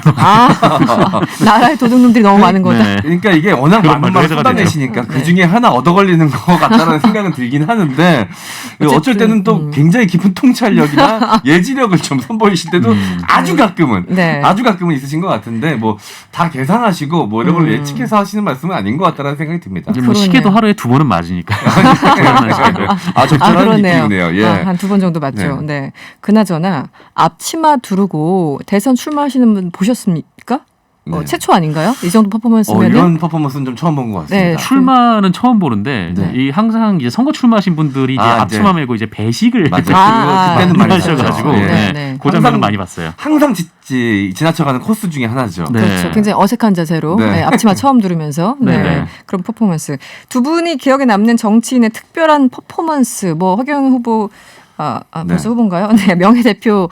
그렇다고 하더라도 다른 후보 네. 뭐 기억나는 거 있습니까? 뭐 이제 지선이든 네. 총선이든 우리 워낙 선거가 많았으니까. 저는 뭐 지금 이제 수감 생활을 하고 있지만 당시에 오히려 화려하지 않은데 이슈가 됐던 퍼포먼스가 좀 기억나긴 합니다. 어떤 거죠? 이명박 전 대통령의 국밥 퍼포먼스.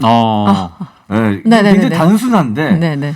진짜로 국밥을 먹었거든요. 네네. 그 전까지 정치인들은 먹는 척이었다면 네. 진짜 국밥을 드셨어요, 이분은. 네.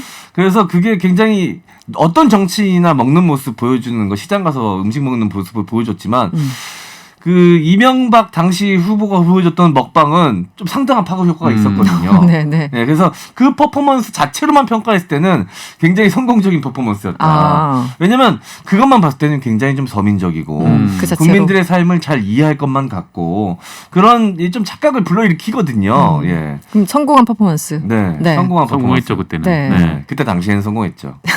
저는 정 기자는 네 이게 좀 비장한 퍼포먼스이긴 했는데 좀 많은 분들의 좀 의구심을 한 번에 이제 일소로 시켰던 퍼포먼스가 있었어요. 네네. 황교안 대표의 삭발. 네, 그때 이제 황교안 대표가 뭐 여러 가지 좀 얘기가 있었지만. 뭐 이제 뒷얘기로는 혹시 가발인가? 뭐 네네. 이런 그런 얘기도 얘기도 있었잖아요. 있었죠. 황교안 대표 본인도 되게 웃으면서 이제 넘어가셨는데 네네. 그런데 이제 삭발을 하면서 네네. 가발이 아니라 이제 진짜 모발을 네. 증명할 수 모든 것을 증명하는 순간. 네. 그 와중에도 안 믿는 분들이 계셨어요. 가발을 쓰고 삭발하신 거 아니냐. 또 음모론 제기하고. 그 와중에? 네. 그랬군요. 대단한데요. 그 집념들. 네. 당시 이제 황교안 대표가 좀 이게 잘 유연하게 받아가지고 그냥 넘어가긴 했었죠. 예. 알겠습니다. 저희들 이제 얘기 들으시고 문자 주셨는데 7390번님 최재형 후보 이제 얘기 듣고 알을 낳았으면 책임을 져야지 이렇게 문자 주셨고 킴9632번님 밥 먹기 전에 국민의례는 북한 가정에서 하는 거 아닌가요? 또 이렇게 그리고 100억 만들기님은 독재 시절이 생각나게 하는 말과 행동입니다. 또 이런 의견들 주셨네요. 네, 잠시 전하는 말씀 듣고 돌아와서 이어갈게요. 명랑시사 이승원입니다. 정상근 기자 그리고 MC 장원 씨와 함께하고 있습니다. 부르시는 줄 알았어요. 저희가 잠깐 부르는 줄 알고 전하는 말씀 나가는 사이에도 네네. 정치인 퍼포먼스 이야기를 이어가지 않았습니까? 맞아요. 저희가 네. 중요한 거 하나를 빼먹었었네요. 있었죠. 이은재 전 의원의 혈서 퍼포먼스. 저희 문자도 왔어요. 1156번님이 또 잊어버리지 않고. 네네. 네. 그때 어떤 상황이었죠? 그 당시 굉장히... 이제 윤석열 총장 시절 그 윤석열 총장을 본인이 지키겠다라는 이제 의지를 담아서 사수 투쟁한다 하면서 이제 혈서를 쓰신 건데 본인의 이제 피로 이제 결의를 다지는 문구를 쓰는 건데 네네. 그때 당시 이제 보좌하시는 분한테 이제 빨간 약 가져오라고 얘기하는 게 녹음 내용이 들어가가지고 카메라 안에 들어가서 또 그것마저도 또 많은 분들이 또 이제 우스갯소리로 이용하고 그랬던 기억이 납니다. 이 손을 깨무셨는데 그게 잘 안 되거든요, 사실. 그렇게 해서 혈서를 쓰려면 많은 양의 피가 필요합니다. 그럼요. 네. 참 안 아프게 깨무셨던 기억이 납니다. 네, 1156번님이 또 옛날 기억을 소환해 주셨습니다. 세 번째 말로 넘어가 보죠. 나처럼 욕쟁이로 가라. 이건 또 뭐죠? 배우 김수미 씨 말이군요. 먼저 준비된 음성 들어보시죠. 젠틀맨 소리 좀 듣지 마. 나같이 욕쟁이로 가니까. 욕을 좀 한 수 배웁시다. 그러니까 제가 하는 욕은 계속 삐소리가 나서 무슨 말이 나오죠? 무슨 말인지 너무 궁금해요. 지금 저 삐소리에 무슨 얘기가 나왔는지 MC 장원 씨 설명을 해주시죠. 예, 더불어민주당의 대권 주자이죠. 정세균 전 국무총리가 지난 9일 이제 유튜브 계정 본인의 유튜브 계정인 정세균 TV에 배우 김수미 씨와 함께 출연해서 식사를 나누는 그 자리가 있었습니다. 거기서 나눴던 말인데요. 영상에서 이제 김수미 씨는 정 전 총리에게 조언을 이제 하시면서 털어서 먼지 하나 안 나니까 사람들이 약이 오른다. 이 젠틀맨 소리 좀 그만 듣고 나같이 욕쟁이를 차라리 가라라고 이제 조언을 해주신 겁니다. 다른 분도 아니라 정 전 총리한테 굉장히 점잖은 걸로 유명하신 분이시죠. 그렇죠. 자 그러자 이제 정 전 총리가 점잖은 말투로 그러면 그 욕을 좀 한 수 배웁시다라고 이제 청한 거죠. 그러자 김수미 씨가 바로 그 이야기를 듣고 찰진 욕 퍼레이드를 벌이시면서 방금 나왔던 삐처리 된 부분이었는데요. 예, 진짜로 찰지게 삐소리가 나는데도 불구하고 굉장히 찰지게 하신 느낌이 납니다. 네네. 네, 그래서 이 정작 이제 정 총리가 그 이야기 그 욕하는 모습을 지켜보시고 이제 따라하는 장면은 나오진 않았고요. 이제 웃으면서 이제 지켜봐오는 장면들이 있었는데, 이제 김수미 씨가 그러면서 욕해라. 나 욕해서 욕 광고 4개나 찍었다. 요즘은 캐릭터 시대라 확실하게 좀 해야 된다. 뭐 이런 취지로 계속 말씀을 하세요. 그렇죠. 네, 이제 두 분의 인연이 또 굉장히 오래된 걸로 유명한데요. 아, 네, 그래요? 예, 김수미 씨하고 정정촌이는 이제 지금 현재는 이제 후원 회장으로 김수미 씨가 활동을 하고 있습니다. 네. 원래는 이제 1997년 대선에서 김대중 전 대통령을 도우면서 두 분이 만난 것으로 계기로 해서 네. 현재 25년째 네. 두 사람이 친분을 쌓아오고 있다라고 합니다. 네. 사실 욕이라는 것도 이게 아무나 할 수 없는 게 하던 사람이 잘해요. 네, 그렇죠. 찰지게 하는 거는 예, 네네. 이것도 재능이에요, 사실은. 네. 사실 영화 네. 같은 거 봐도 욕하는 장면이 나오지 않습니까? 배우들이. 네네. 들어보면 저 배우가 평상시에 욕을 잘하는 사람인지 아니면 원래 안 네. 하는데 연기로 욕을 하는 건지 티가 확 나거든요. 그렇죠, 느껴지죠. 네. 어떻게 네. 두 분 영상 보셨습니까? 이거 실제 삐소리 나는 그 네. 어떻게 들으셨어요? 네, 영상 봤습니다. 영상 봤는데 어땠나요? 네, 김수미 씨가 욕을 하는데 저도 모르게 눈에 눈물이 나요. 본인한테만 욕 같던가요? 너무 찰지셔가지고 가슴이 아파가지고 욕 듣고. 네, 네. 아, 네. 그렇군요. 그런데 정치인한테 네네. 이렇게 막 욕하라고 이렇게 좀 마음에서 우러나온 조언하시는 분 네네. 맞습니까? 처음 봤죠. 저도. 처음 봤죠. 네, 우리 모두 처음 봐요. 파격적인 네. 정치 조언은 처음인데 담겨져 있는 취지는 그런 것 같아요. 이 정세균 총리가 워낙 이제 점잖은 캐릭터고 눈에 띄는 말과 행동을 사실 별로 안 한다고 이제 느끼셨나 봐요. 뭐 젠틀맨 이미지가 강하죠. 네, 그래서 사실 정치인은 좀 시끄러운 것도 사실 도움이 되는 측면도 있습니다. 왜냐하면 그만큼 또 시끄러운 소리가 나오면 언론에 많이 노출이 되고 그러면 인지도가 또 올라가지 않습니까? 네. 정치인은 부고 빼고는 사실 어떤 식으로든 뉴스에 나오는 것이 다 도움이 된다. 그렇죠. 여의도에 뭐 이런 나오는 여의도 얘기죠. 네. 격언이 있을 정도로 어느 정도의 이 트러블은 좀 필요한 것이기도 한데 네네. 그런 게 좀 너무 없다고 김수미 씨가 판단을 하시고 이제 조언을 하신 것 같아요. 네. 네, 적당히 받아들이시면 될 것 같은데 진짜로 욕을 하시면 큰일 나겠죠. 사실 대중 정치를 하려면 대중의 지지를 받아야 되는데 욕을 하는 순간 많은 분들이 날아갈 수 있으니 네, 조심하셔야 그렇죠, 그렇죠. 된다. 사실 네. 가장 마지노선에는 한 홍준표 의원 정도 계신 것 같아요. 그분이 할 수 있는 최대치를 이미 하고 계십니다. 네, 맥시멈으로 하고 계시는데. 네. 근데 이 김수미 씨가 이 욕으로 지금 많이 언론에 보도가 됐지만, 근데 사실 그 전에 했던 말이 저는 좀 더 기억에 남더라고요. 어떤 거죠? 정세균 그 전 네. 총리한테 고졸도 열심히 하면은 잘 살 수 있게 해달라라는 맞아요. 그런 주문했거든요. 네, 사실 네, 네, 네. 이 고졸의 일종의 좀 유리천장 같은 게 우리 사회에 좀 있다 있죠. 보니까, 네. 네, 좀 학력 그런 차별? 부분들이 네. 좀 더 좋은 조언이었던 것 같습니다. 네네. 그나저나 요즘 뭐 밸런스 게임이 유행이라고 하는데 이 밸런스 게임이 예를 들면 어떤 건가요? 그러니까 이제 좋은 예를 들어주세요. 한 번도 안 해보셨어요 밸런스 게임을? 전 안 해봤어요. 그럼 네. 이게 굉장히 선택하기 어려운 두 가지 문항을 두고 선택하라고 하는 거거든요. 네네. 예를 들면 이런 겁니다. 돈을 한 푼도 벌지 못하는 배우 박서준. 네. 1년에 10억 버는 MC 장원. 누가 되고 싶으세요? 박서준. 박서준. 그런 걸 질문이라고 해요 지금. 고민도 없이 박서준 하시는 거 아니에요?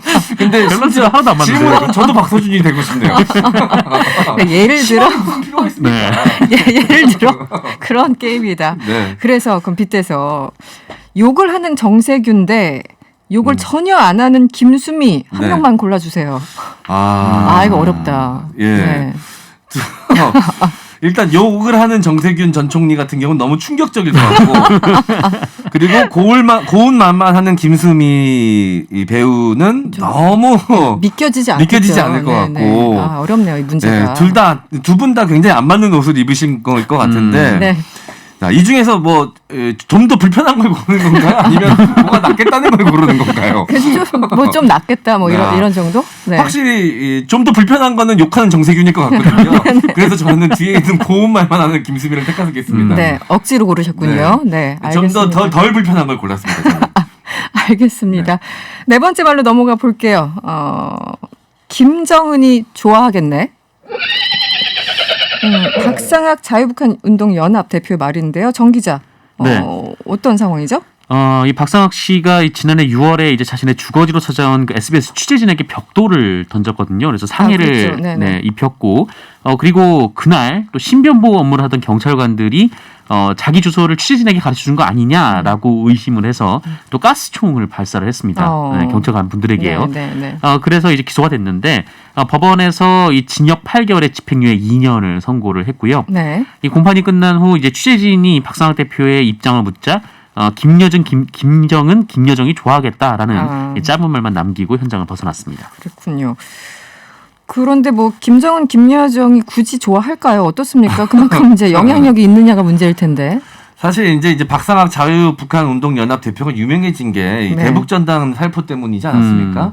사실 그 사건만 갖고 따져보면 사안이 굉장히 중요한 사안이었죠. 그렇죠. 그것 때문에 남북 관계가 이제 심각하게 틀어지기 시작했고 남북 공동 연락사무소 폭파까지 가는 그렇죠. 사실 단초를 제공했던 사건이었거든요. 네네. 사안 자체는 크긴 하지만 진행했던 단체 대표인 박상학 대표한테까지 굳이 이제 김여정, 김정은 국방위원장이 관심을 갖고 있을까는 솔직히 좀 믿기지는 않는 얘기입니다, 사실. 이제 스스로 과대평가하는 느낌이 드는데 재판부가 이 취재진의 행동을 양형 이유에 참고했다고 하는데요. 이게 어떤 내용이었습니까? 왜냐면은 그 박상학 씨를 취재를 하려고 간 이 방송사 PD하고 촬영 감독이 현관까지 들어갔어요. 그래서 이게 뭐 허락을 받고 들어온 건 아니기 때문에 좀 이것은 좀 합법적이지 않은 방법으로 인터뷰를 시도한 것이다라고 얘기를 하면서 공동현관에 들어간 것이. 그래서 그쪽에서도 어느 정도 좀 책임이 있다라고 판결을 내린 겁니다. 네. 알겠습니다. 요즘 이제 취재하는 과정에서 여러 가지 좀 무리가 있긴 한데 이번 판결은 이렇게 났군요. 알겠습니다. 마지막 말로 넘어가 볼게요. 민증부터 발급받지 못해서요. 양궁 선수 김재덕 선수 말인데요. 먼저 준비된 음성 들어보시죠. 포상도 받았잖아요. 차도 받고. 와우. 면허는 아직 못 땄는데 그 차 어떻게 해요? 아직 뭐 민증도 발급하지 못한 상황이어가지고. 너무 재밌었어요. MC 씨 설명을 좀 해주세요. 네, 어제였습니다. SBS 파워 FM 2시 탈출 컬투쇼에 출연한 양궁 금메달리스트 김재덕 선수가 이제 전화 인터뷰에서 했던 말인데요. 네. 현재 예천에서 이제 세계 선수권 대회를 목표로 연습 중이라는 이 김재덕 선수에게 진행자인 김태균 씨가 금메달 포상으로 받은 차 이야기를 한 겁니다. 자동차를. 네, 아직 면허가 없는데 그 차는 어떻게 할 거냐. 이게 언론에 보도가 많이 됐거든요. 차 맞아요. 이야기가. 많은 분들이 좀 궁금해하셨어요. 왜냐하면 아직 미성년자이기 때문에. 그러자 이 김재덕 선수가 면허도 없지만 사실 지금 주민등록도 없는 상태다. 민증부터 발급받아야 된다라고 이야기를 해서 그 당시 현장 스튜디오에서 많은 분들이 이제 크게 웃었는데 2004년 4월생입니다. 김재덕 선수가. 현재 만 17세인데요. 운전면허 취득은 아직까지는 불가능합니다. 그런데 주민등록증 발급은 가능한 나이인데 이제 본인이 가서 신청을 하고 발급을 받아야 되거든요. 근데 아무래도 이제 올림픽 준비하고 이러면서 시간이 없어서 아직까지는 발급을 받지 못하는 상태인 것 같긴 합니다. 네. 민증도 아직, 운전면허도 아직. 그런데 굉장히 좋은 차를 소유한 몇 안 되는 분이 되셨어요, 지금. 그런데 지금 김재덕 선수가 이 얘기하니까 저도 잠깐 생각을 떠올려 봤는데 여러분들도 아주 옛날이죠. 아주 옛날에 민증 받으러 갔을 때 기억나십니까?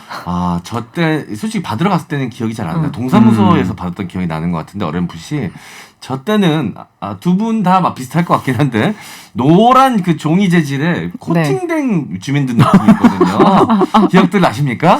절대 안 나죠. 네. 지금은 카드형이잖아요.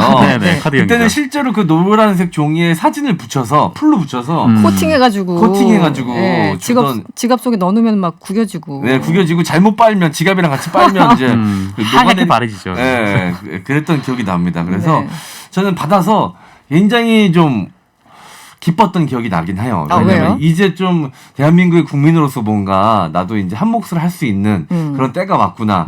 나도 이제 성인으로서 약간 인정받은 것 같은 그런 느낌이 들거든요. 그런 생각을 하셨다고요? 대한민국 아니, 국민으로서? 주민등록증이니까요. 증을 보면 증이니까. 왠지 이제 등록된 것 같잖아요. 그전까지는 미등록 상태였던 것 같잖아요. 어땠어요, 정상근 기자는? 저는 진짜 잘 기억이 안 나요. 그래요? 제가 어떻게 발급을 학교에서 나눠줬던 것 같기도 하고. 일괄적으로 되게 좋은 그러진 않았을 거고 생일 따라 이게 다르기 때문에 만 나이로 이제 발급을 받을 수가 있거든요. 그러니까 나이 따라가는 거죠. 직접 가셨을 거예요, 아마 동사무소로. 그러나 봅니다. 기억하기 싫은 거 아니에요? 민증 생각하면 항상 그 실물과 사진이 너무 달라가지고 화가 나게 하시는 분들도 많았었고 요즘은 어떤지 모르겠네요. 2786번님, 저는 밥 퍼주기 봉사 활동하는 사람인데요. 제발 선거 때 사진 찍으러 오지 마세요. 손발 안 맞고 일만 힘들어지고 마무리도 안 하고 가면 정말 짜증납니다. 아, 그러실 것 같아요. 그러니까요. 네. 마무리 안 하고 가면 정말 화가 나겠네. 네네.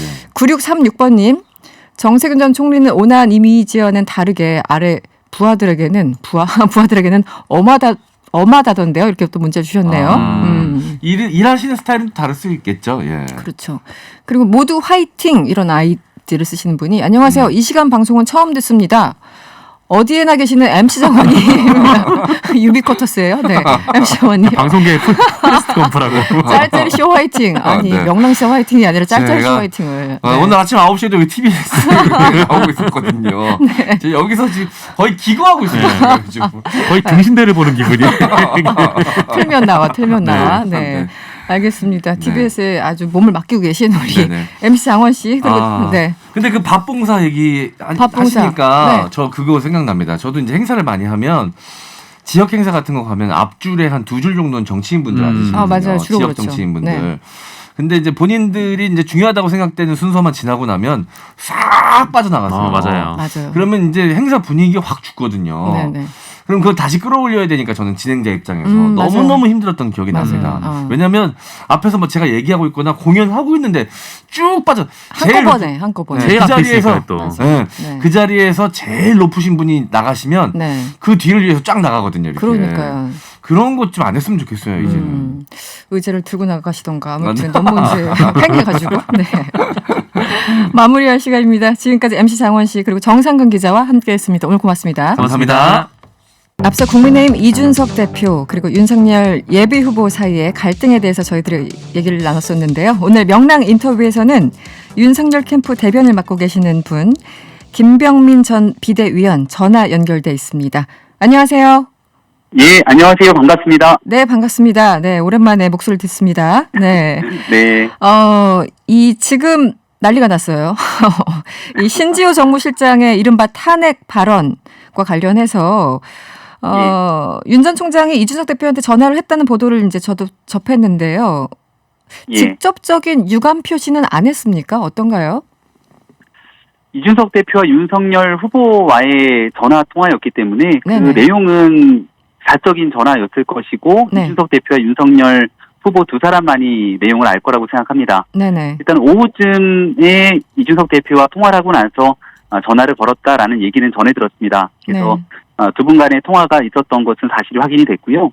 오늘 오전에 코로나19 관련된 행사를 가지고 윤석열 예비후보가 많은 기자들과의 이 브리핑 과정에서 관련된 내용들을 언급을 한 적이 있습니다. 네네. 정권 교체를 원하는 많은 분들께서 통합하고 또 화합하면서 같이 나아가야 된다라고 하는 듯한 얘기 속에서 앞으로 당의 화합을 해치는 그런 일 없어야 된다라는 얘기를 분명히 했기 때문에 네. 여기에 관련된 내용들을 아마 이준석 대표에게 네. 정중하게 얘기를 전달했을 거라 생각합니다. 네. 그렇다면 어쨌든 윤석열 예비후보가 직접 전화를 걸었기 때문에 이준석 대표 뭐 일종의 오해 이게 확실히 풀렸을까요? 어떻게 평가하십니까? 일단은 발언의 당사자가 신지호 정무실장인데요. 그렇죠. 네네. 이 신지호 정무실장이 오늘 저희 그 기자들과의 전체 알림 공지가 가능한 곳에다가 네. 분명한 사과의 글을 올렸습니다. 그렇죠. 어제 발언의 취지에 대한 해명에도 불구하고 논란이 지속되고 있습니다. 논란은 저희 발언에서 비롯되었습니다. 오해의 소지가 있는 발언으로 풀이되어 당과 당 대표께 부담을 드리게 된 점 심심한 사과의 말씀을 드립니다. 이렇게 네네. 관련된 발언에 대해서 언급을 했기 때문에 네. 충분하게 당사자의 발언의 진정성이 아마 이준석 대표에게도 전달이 됐을 거라고 생각합니다. 네.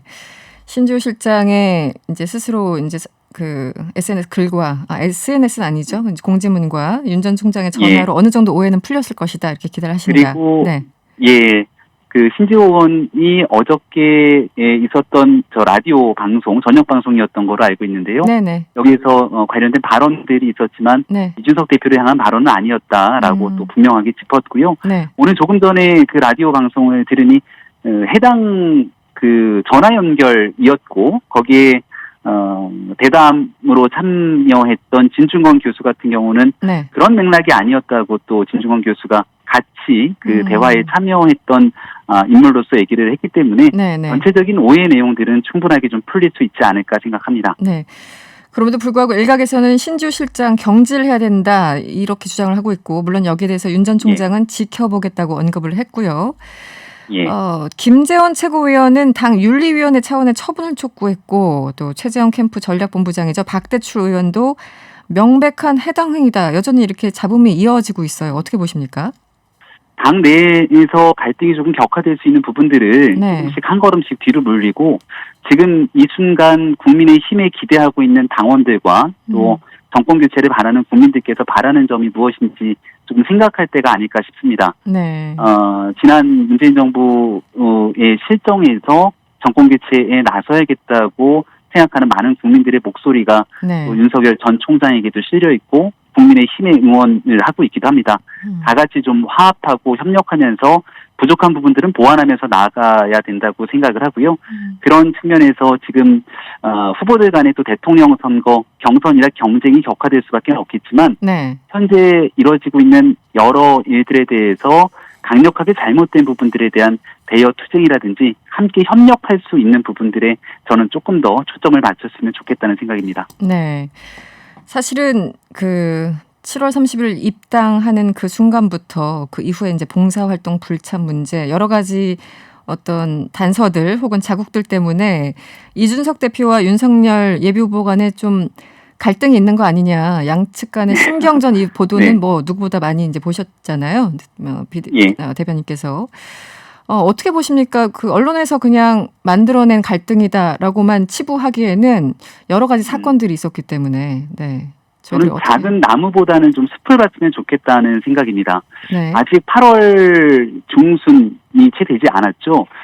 원래 당초 이준석 대표가 공언했던 윤석열 후보에게 당에 들어왔으면 좋겠다라고 요청했던 시기에 마지노선이 8월 말이었습니다. 그렇죠. 네. 하지만 굉장히 이른 시기에 당에 들어와서 이준석 대표 그리고 국민의힘을 지지하고 있는 많은 당원들이 걱정하고 있었던 혹시 윤석열 후보가 당에 들어오지 않고 야권이 분열돼서 선거를 치르면 어떡할까라고 하는 걱정들을 한 번에 해소를 시킨 것이 지난 7월의 전격 입당이라고 생각합니다. 그래서 그 가장 걱정하고 우려할 수 있는 내용들을 다 정리를 해서 당에 전격적으로 들어왔기 때문에 또 당에 들어온 뒤에는 이제 막 입당한 정치인으로서 하나둘씩 국민들과 또 함께 만들어 나가야 될 책무들도 있습니다.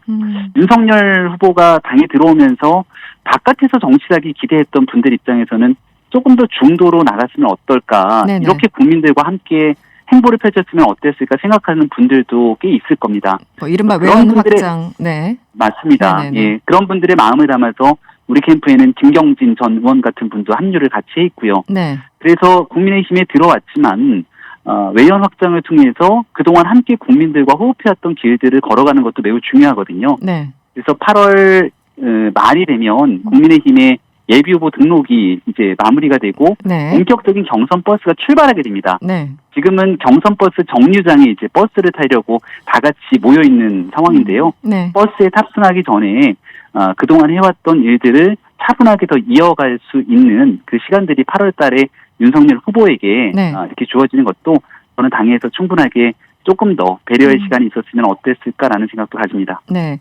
앞서 말씀드린 뭐 전격 입당, 뭐 좋은 표현이죠. 전격 입당과 뭐 봉사활동 뭐 여러 가지 이제 누적되다가 사실은요 이번에 이 후보자 토론회 개최 및 참석 여부를 두고 좀 폭발한 그런 모양새는 분명해 보입니다. 일단 토론회 참석을 하십니까? 어떻게 되나요? 토론회 참석도 이제 오늘 오후에 후보의 발언으로 얘기가 전해진 바 있는데요. 당의 이 결정 과정들을 좀 지켜보고 그리고 늦지 않게 결정을 하겠다는 건데. 이준석 대표와 경선준비위원회의 입장은 명확한 것 같습니다. 그런데 이제 당은 또 그 지도부로 구성되어 있는 최고위원들도 당의 주요한 의사결정 지도부의 주체라고 볼 수 있는데요. 저희가 뉴스나 보도를 통해서 접하게 되는 상황들은 이 경준위의 결정과 토론회에 대해서 또 다른 의견을 갖고 계신 분들도 있는 것 같습니다. 그렇죠. 아마 당내에서의 최종적인 결정이 좀 정리가 되고 나야 그다음 후보의 의사결정도 진행될 수 있다라고 생각을 합니다. 아마 이 부분을 조금 더 지켜보고 당내에서 원만하게 그 토론회 등에 대한 8월 경선 전 일정이 최종 정리가 되고 난다면 그 당의 정리된 입장에 맞춰서 충분하게 늦지 않게 윤석열 캠프에서도 관련된 내용들을 아마 말씀드릴 수 있을 거라고 생각합니다. 그런데 이제 지금 분위기를 보면은 이제 당에서 어쨌든 뭐 토론회를 한다 하고 여러 가지 이제 경준이가 이른바 이제 프로그램을 만들었고 여기에 대해서 예. 당에 계신 지도부에 계신 김재원 최고위원 같은 경우는 그렇게 무리하게 하지 말아라 뭐 이런 상황이었잖아요 지금까지. 예. 그리고 오늘 또 김기현 원내대표가 휴가 중인 이준석 대표도 만난다고 하는데 만약에 예정대로 뭐 18일 혹은 25일 토론회가 정말 일정대로 간다면 참석을 하는 게 유리한지 안 하는 게 유리한지 그걸 좀 따져봐야 되지 않을까요? 캠프 입장에서는. 근데 지금은 네. 유불리에 대한 판단보다도 네. 원칙에 관한 측면들이 조금 더 중요하다는 생각들을 일부 갖고 있긴 합니다. 네. 왜냐하면 이 경선 일정이라는 건 이제 최종적인 8월 말 후보가 등록이 정해지고 나면 그 등록된 후보들이 이제 함께 토론회부터 많은 일정들을 소화하게 됩니다. 네네. 근데 우리가 지난 4.7 보궐선거를 지켜보면 서울시장 선거에 나서겠다고 쭉 언론 인터뷰 등을 통했던 후보가 최종적인 후보 등록을 하지 않았던 정치인도 있었고요. 네. 지난번 전당대회도 마찬가지였습니다. 지금도 예비 후보로 등록이 된 정치인들도 있고 그렇지 않은 후보들도 계시기 때문에 네.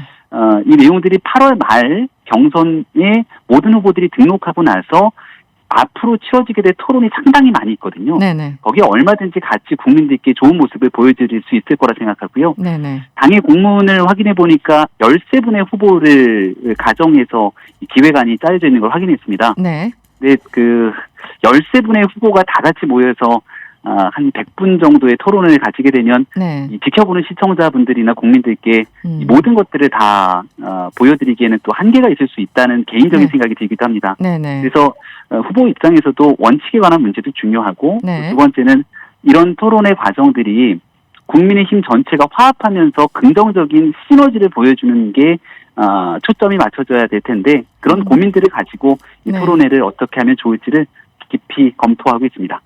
지금 김병민 대변인 말씀을 좀 종합을 하면 어쨌든 8월 말에 있을 후보 등록 이후에 토론회에 참여하는 것이 뭐 절차를 보나 원칙상으로 보나 그게 맞다 이렇게 좀 해석이 되는데 그렇게 이해를 해도 될까요? 그게 이제 원칙에 관한 문제고요. 하지만 그렇기 때문에 이번에 열리는 두 차례의 토론회를 두고도 서병수 준비위원장은 이제 의무는 아니지만 참석했으면 좋겠다라고 얘기를 하고 있는 상황 아니겠습니까? 네. 또 여기에 대해서도 참석하는 것이 좋겠다고 생각하는 당원분들도 계실 거고요. 아니면 이렇게 13명의 후보가 다 같이 나와서 후보 등록 전에 토론회하는 것이 과연 맞는 것인가라고 부정적인 의견을 주는 당원분들도 계십니다. 네. 중요한 건 당의 행사기 때문에 당원들의 뜻을 존중해야 되면서도 또 이게 온전하게 당원들만의 결정이 아니라 정권 교체를 바라는 국민들의 의견들을 수렴해서 움직여야 되는 책무도 있기 때문에 그런 전체적인 여론들을 잘 고려하고 수렴해서 결정할 예정이라는 말씀드립니다. 아직 아무것도 결정된 바는 없습니다. 네. 이 질문 하나 살짝 드릴게요. 지난 3월에 이준석 대표가 당신 당대표가 아니었죠. 지난 3월이었으니까 한 지역 언론과 인터뷰에서 윤 전 총장이 대통령 되면 지구를 뜰 것이다. 이렇게 농담조로 한 인터뷰 내용이 알려지면서 뭐 좀 시끄럽습니다. 캠프에서는 어떻게 보고 계셨습니까? 네, 이준석 대표가 당대표 되기 전에 있었던 유튜브에서의 발언이기 때문에 워낙이나 방송을 또 많이 하면서 여러 얘기들을 해오지 않았겠습니까? 그렇죠. 제일 중요한 건 이런 발언 하나하나가 우리 국민의힘 전체가 원팀이 돼서 정말 다 같이 협력하는 정권 교체에 나서는데 방해가 돼서는 안 된다라는 생각을 갖고 있고요.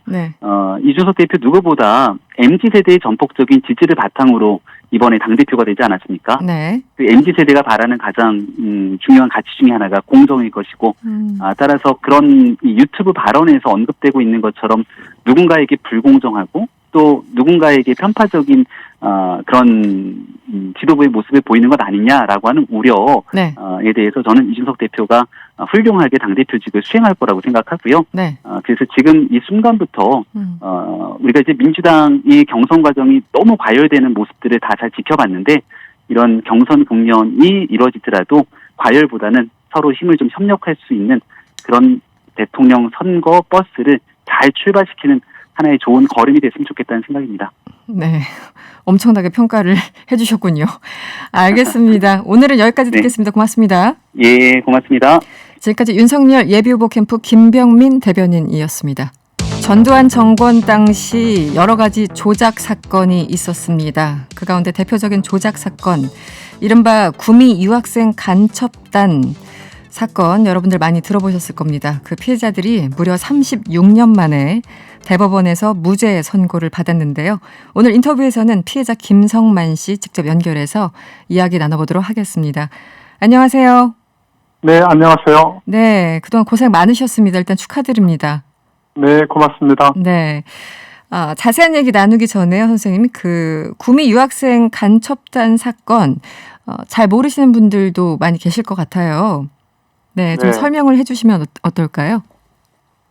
그 당시는 1987년 6월 민주화 항쟁으로 우리가 이 민주화된 길에 들어섰는데, 그 1, 2년 사이에 상당히 그 학생운동과 시민운동이 거셌어요. 네. 그 당시에 이제 저희 사건이 적발된 건데, 제 경우에는 동유럽에 있는 북한 대사관에 가서 그 사람들과 토론을 한 것이 적발된 것인데, 여기에 이제 이런저런 간첩 행위를 했다고 저한테 고문을 가하고 사건 자체를 조작하고, 네. 그다음에 저와 같이 학생운동을 했던 사람들을 전부 다 간첩단 일원으로 묶어서 전두환 정권이 구미 유학생 간첩단 사건으로 발표한 거죠. 네. 그러니까는 한마디로 그 학생운동, 시민운동을 그 억압하기 위하여 사건을 조작해가지고 대대적으로 홍보를 하는 사건입니다. 네.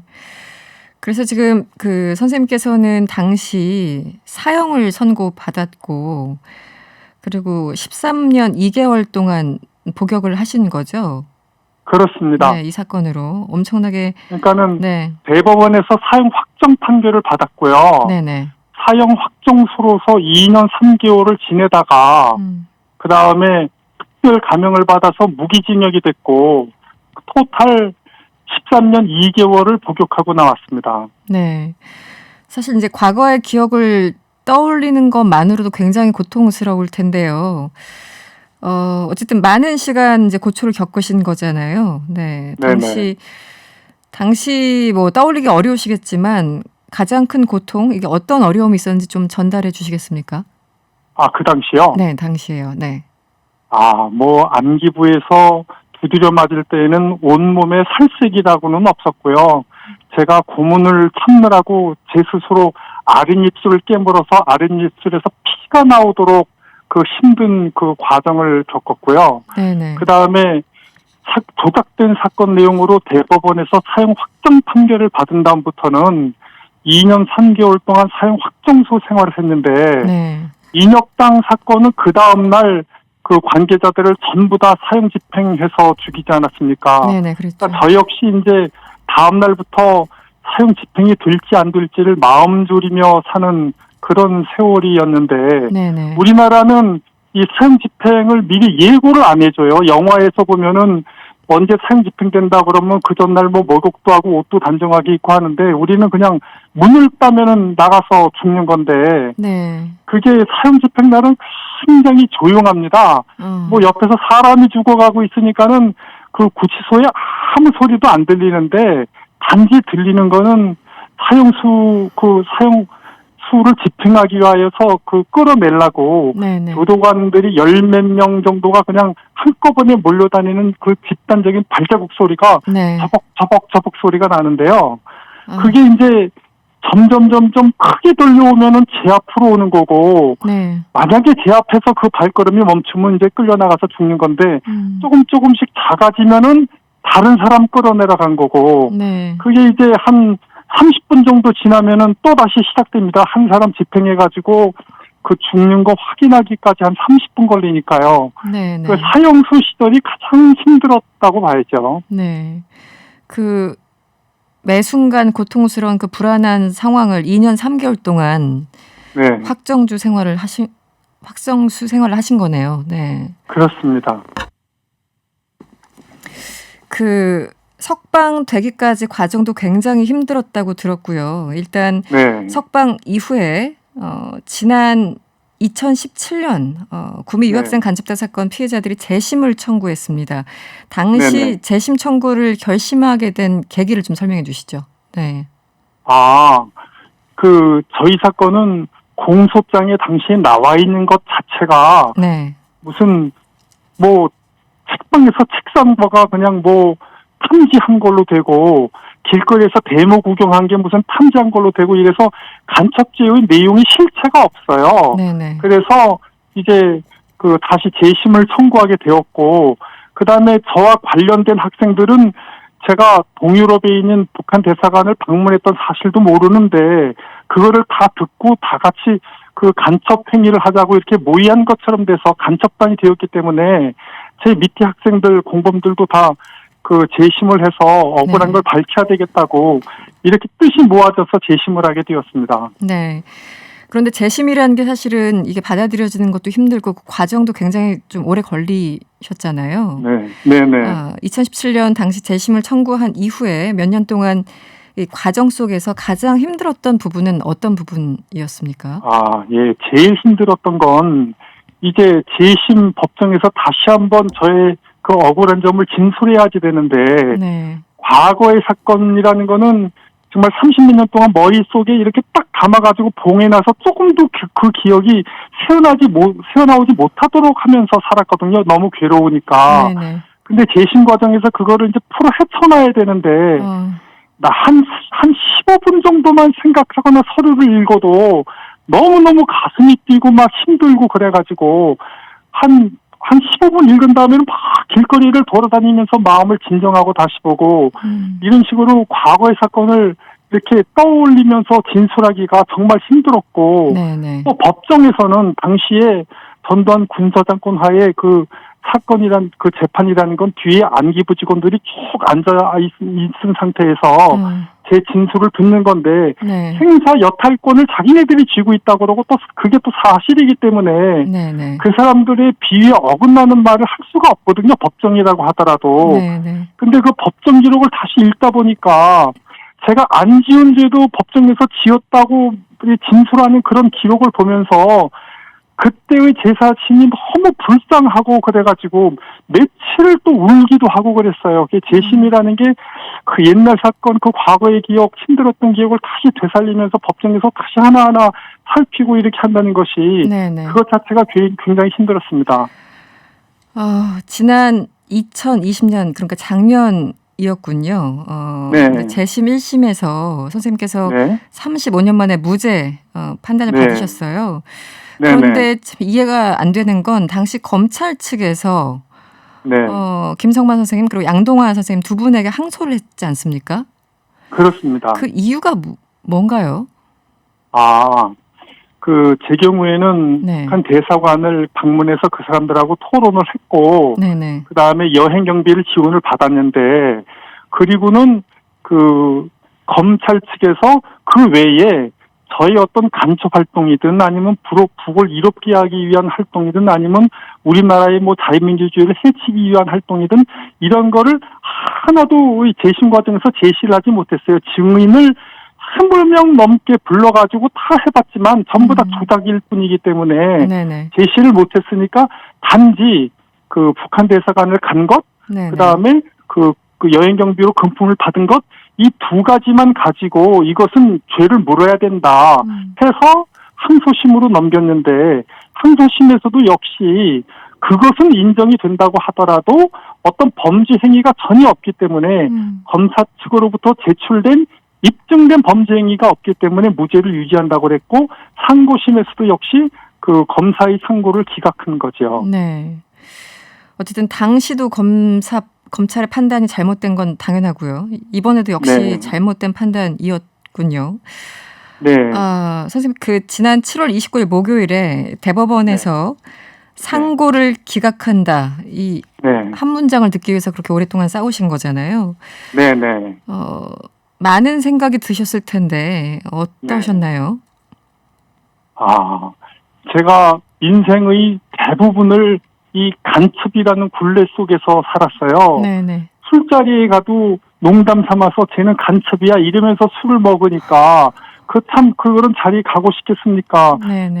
저뿐만 아니라 저희 사건 관계자들 전부 다 대인 기피증에 걸려서 이렇게 몇십 년을 살아왔는데, 네. 이제 그 인생을 이렇게 꽉 옥지고 억누르고 있었던 이 모든 것이 이제는 이 족쇄가 풀려나가는구나. 네네. 이제는 풀리겠구나.